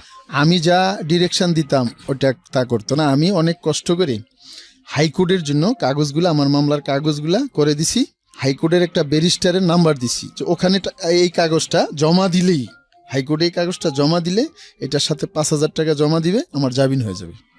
কিন্তু কাগজটা আমার বোন জমা না দিয়ে বাড়িতে, দেশের বাড়িতে আলমারিতে নিয়ে থুয়ে দিছে। কিন্তু একটা কাগজের মেয়াদ থাকে সর্বোচ্চ 3 মাস। যাই হোক, তারপরে এখন কি হলো? তারপরে আমি জেল খাটতেছি তো খাটতেছি, কেউ আর আমার সাথে যোগাযোগ করে না। আমি যখন ঢাকার জেলে ছিলাম, যখন আমি প্রশিক্ষণ কেন্দ্র চালাইতাম, হঠাৎ করে ওখানেরই একটা ছাত্র আমাদের ক্লাস করতো, ওর বাড়ি শরীয়তপুর, মাদারীপুরের পাশে শরীয়তপুর, ও ফেন্সিডিল মামলায় ঢুকছে, কাবার ব্যান লইয়া, ওর নিজের কাবার ব্যান, নাম হইছে শহীদ। তারপরে আরেকটা লোক নাম আলমগীর, বাড়ি ঝিনাইদা, তাও ফেন্সিডিল মামলা, উনি মাদ্রাসার ইমাম সাহেব। কিন্তু আমার এলাকায়, আমার 2 গ্রাম পরেই ওর অরিজিনাল বাপের বাড়ি ছিল, বাপের দেশ কুমিল্লা, হ্যাঁ, বাবুটিপাড়া। ওই 2টা লোকের সাথে আমার পরিচয়। ওই শহীদ বলল যে ফরিদরে বাইর করতে হবে, ও তো ভালো ছিলে। তারপরে এর মধ্যে মাদারীপুর শিবচরের একজন কুখ্যাত ডাকাত, যিনি এখন কাশিমপুর জেলে আছেন, আরব আলী একটা মামলায় ঢাকা জেল থেকে চালানে গেল মাদারীপুর। বলল কিরে ফরিদ, তুই একটা সাধারণ ছেলে, ঢাকার জেলে দেখতাম কান্নাকাটি করতি শুধু জামিনের জন্য, এখন দেখতাছি তুই টপ টেরর, বিশাল বড়, হ্যাঁ, ভুয়া ডিবি, হ্যাঁ, এ কি অবস্থা, তোর মতো একটা সোজা সরল লোক এই ধরনের কাজ কিভাবে করতে পারে? আমি কই ভাই হয়ে গেছি আর কি। তারপরে আমি দীর্ঘ অনেক সময় 3 বছর জেল খাটলাম। এবার একটানা 3 বছর ওই মামলায়? একটানা, এই যে এখন বর্তমান মামলায়, এই যে ডিবির মামলায় মাদারীপুরে যে অ্যারেস্ট হলাম, 3 বছর। একটা মামলা লাগছে মানিকগঞ্জে, একটা মুন্সিগঞ্জ, আর বাকি 3টা মাদারীপুর। তারপরে এই শহীদ বাইরনের 1 মাসের মধ্যেই টাকা দিছে আলমগীর ঝিনাইদহা, ও যেটা আমার ঝিনাইদহা বাড়ি করছে ওর বাবা যায়। আমি যেটা বুঝতে পারছি, যে আমি যদি একটু ছোট করে আসি, বিভিন্ন রকমের মায়ের প্যাচ দিয়ে শেষ পর্যন্ত আপনাকে বের হতে হয়েছে, যেটা যদি আপনার আত্মীয় জায়গা থেকে যদি চেষ্টাটা করতো, তাহলে অনেক আগে আপনি বের হতে পারতেন। আচ্ছা, তো আপনার বাকি মামলাগুলোর কি অবস্থা? আমার বাকি মামলাগুলা সবই খালাস, শুধু একটা মামলা আছে মাদারীপুরে, যেটা এরেস্ট হয়েছিলাম, ওই মামলাটা চলতেছে? ওই মামলাটা চলতেছে। আচ্ছা, তো আপনি বের হয়েছেন কবে? লাস্ট কতদিন? আমি বের হয়েছি আপনার এই রানিং ফেব্রুয়ারির 4 তারিখ। মানে আপনাকে এখন হাজিরা দিতে হয়। তো আপনি সিক্রেটস অনুষ্ঠানে বা আমাদের এই যে ইউটিউবে যে দেখতে পাচ্ছি আপনাকে, এরকম একটা অনুষ্ঠানে আপনি আসার পরিকল্পনা করলেন কেন? আমার আসার পরিকল্পনা যে আমি আমার মতো কেউ যেন এই ধরনের লোভের বশবর্তী হয়ে এই ধরনের ক্রাইম না করি, কারণ আমি কার জন্য টাকা ইনকাম করতেছি। ডেফিনেটলি আমি জীবন থেকে শিক্ষা নিছি, বুঝতে পারছি যে অবৈধ টাকা ইনকাম করে আমি যাকে খাওয়াচ্ছি, হ্যাঁ, আমার বিপদের সময় বেমানি করবে। এটা তো আল্লাহই বলে দিছে, তাহলে আমি কেন অবৈধ টাকা ইনকাম করব? কেন? আমি এই অনুষ্ঠানে আসার আরেকটা উদ্দেশ্য আছে। আমি বাংলাদেশের সবাইকে সচেতন করতে চাই যে আপনারা যখন ব্যাংকে যাবেন, একা যাবেন না।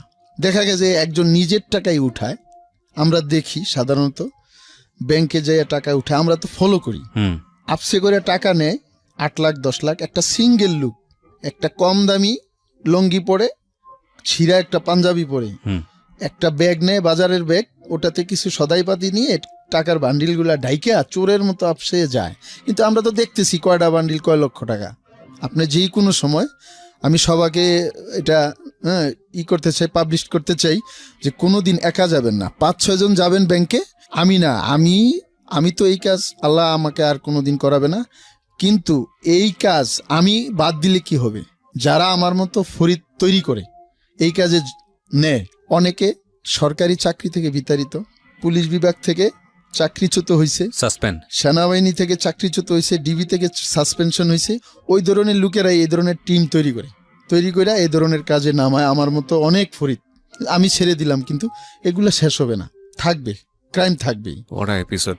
আজকের এই এপিসোডটা ইউটিউবে আপনারা দেখতে পাচ্ছেন প্রিয় শ্রোতা, এবং আপনাদেরকে একটা কথা বলতে চাই দর্শক যারা আছেন, ইউটিউব আমার কোনো কালেই অতটা বেশি আগ্রহের জায়গা ছিল না, এখনও না।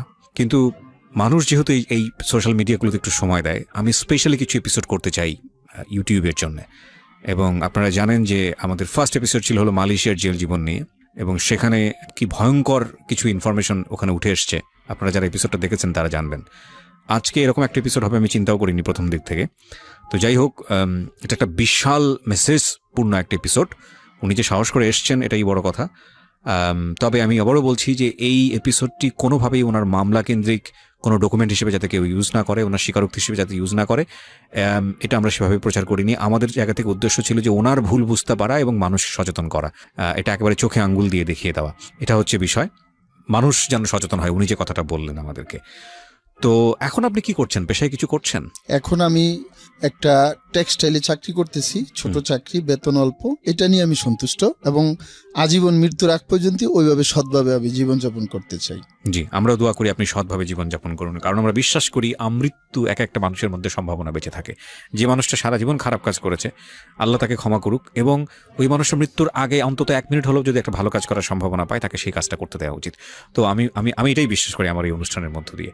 থ্যাংক ইউ, আপনি যে সাহস করে এখানে এসছেন এবং আপনি যে আজকে লাখ লাখ মানুষকে অনুপ্রাণিত করলেন, সেজন্য ধন্যবাদ জানাই। এবং আপনি বলছিলেন যে এই অনুষ্ঠানটা আপনি জেলের ভিতর বসে থেকে শুনতেন, রেডিওতে শুনতেন। তো জেলে অনেকে শুনে। জেলের আমার কিছু বন্ধু আছে, মাদারীপুর জেলের প্রধান চিফ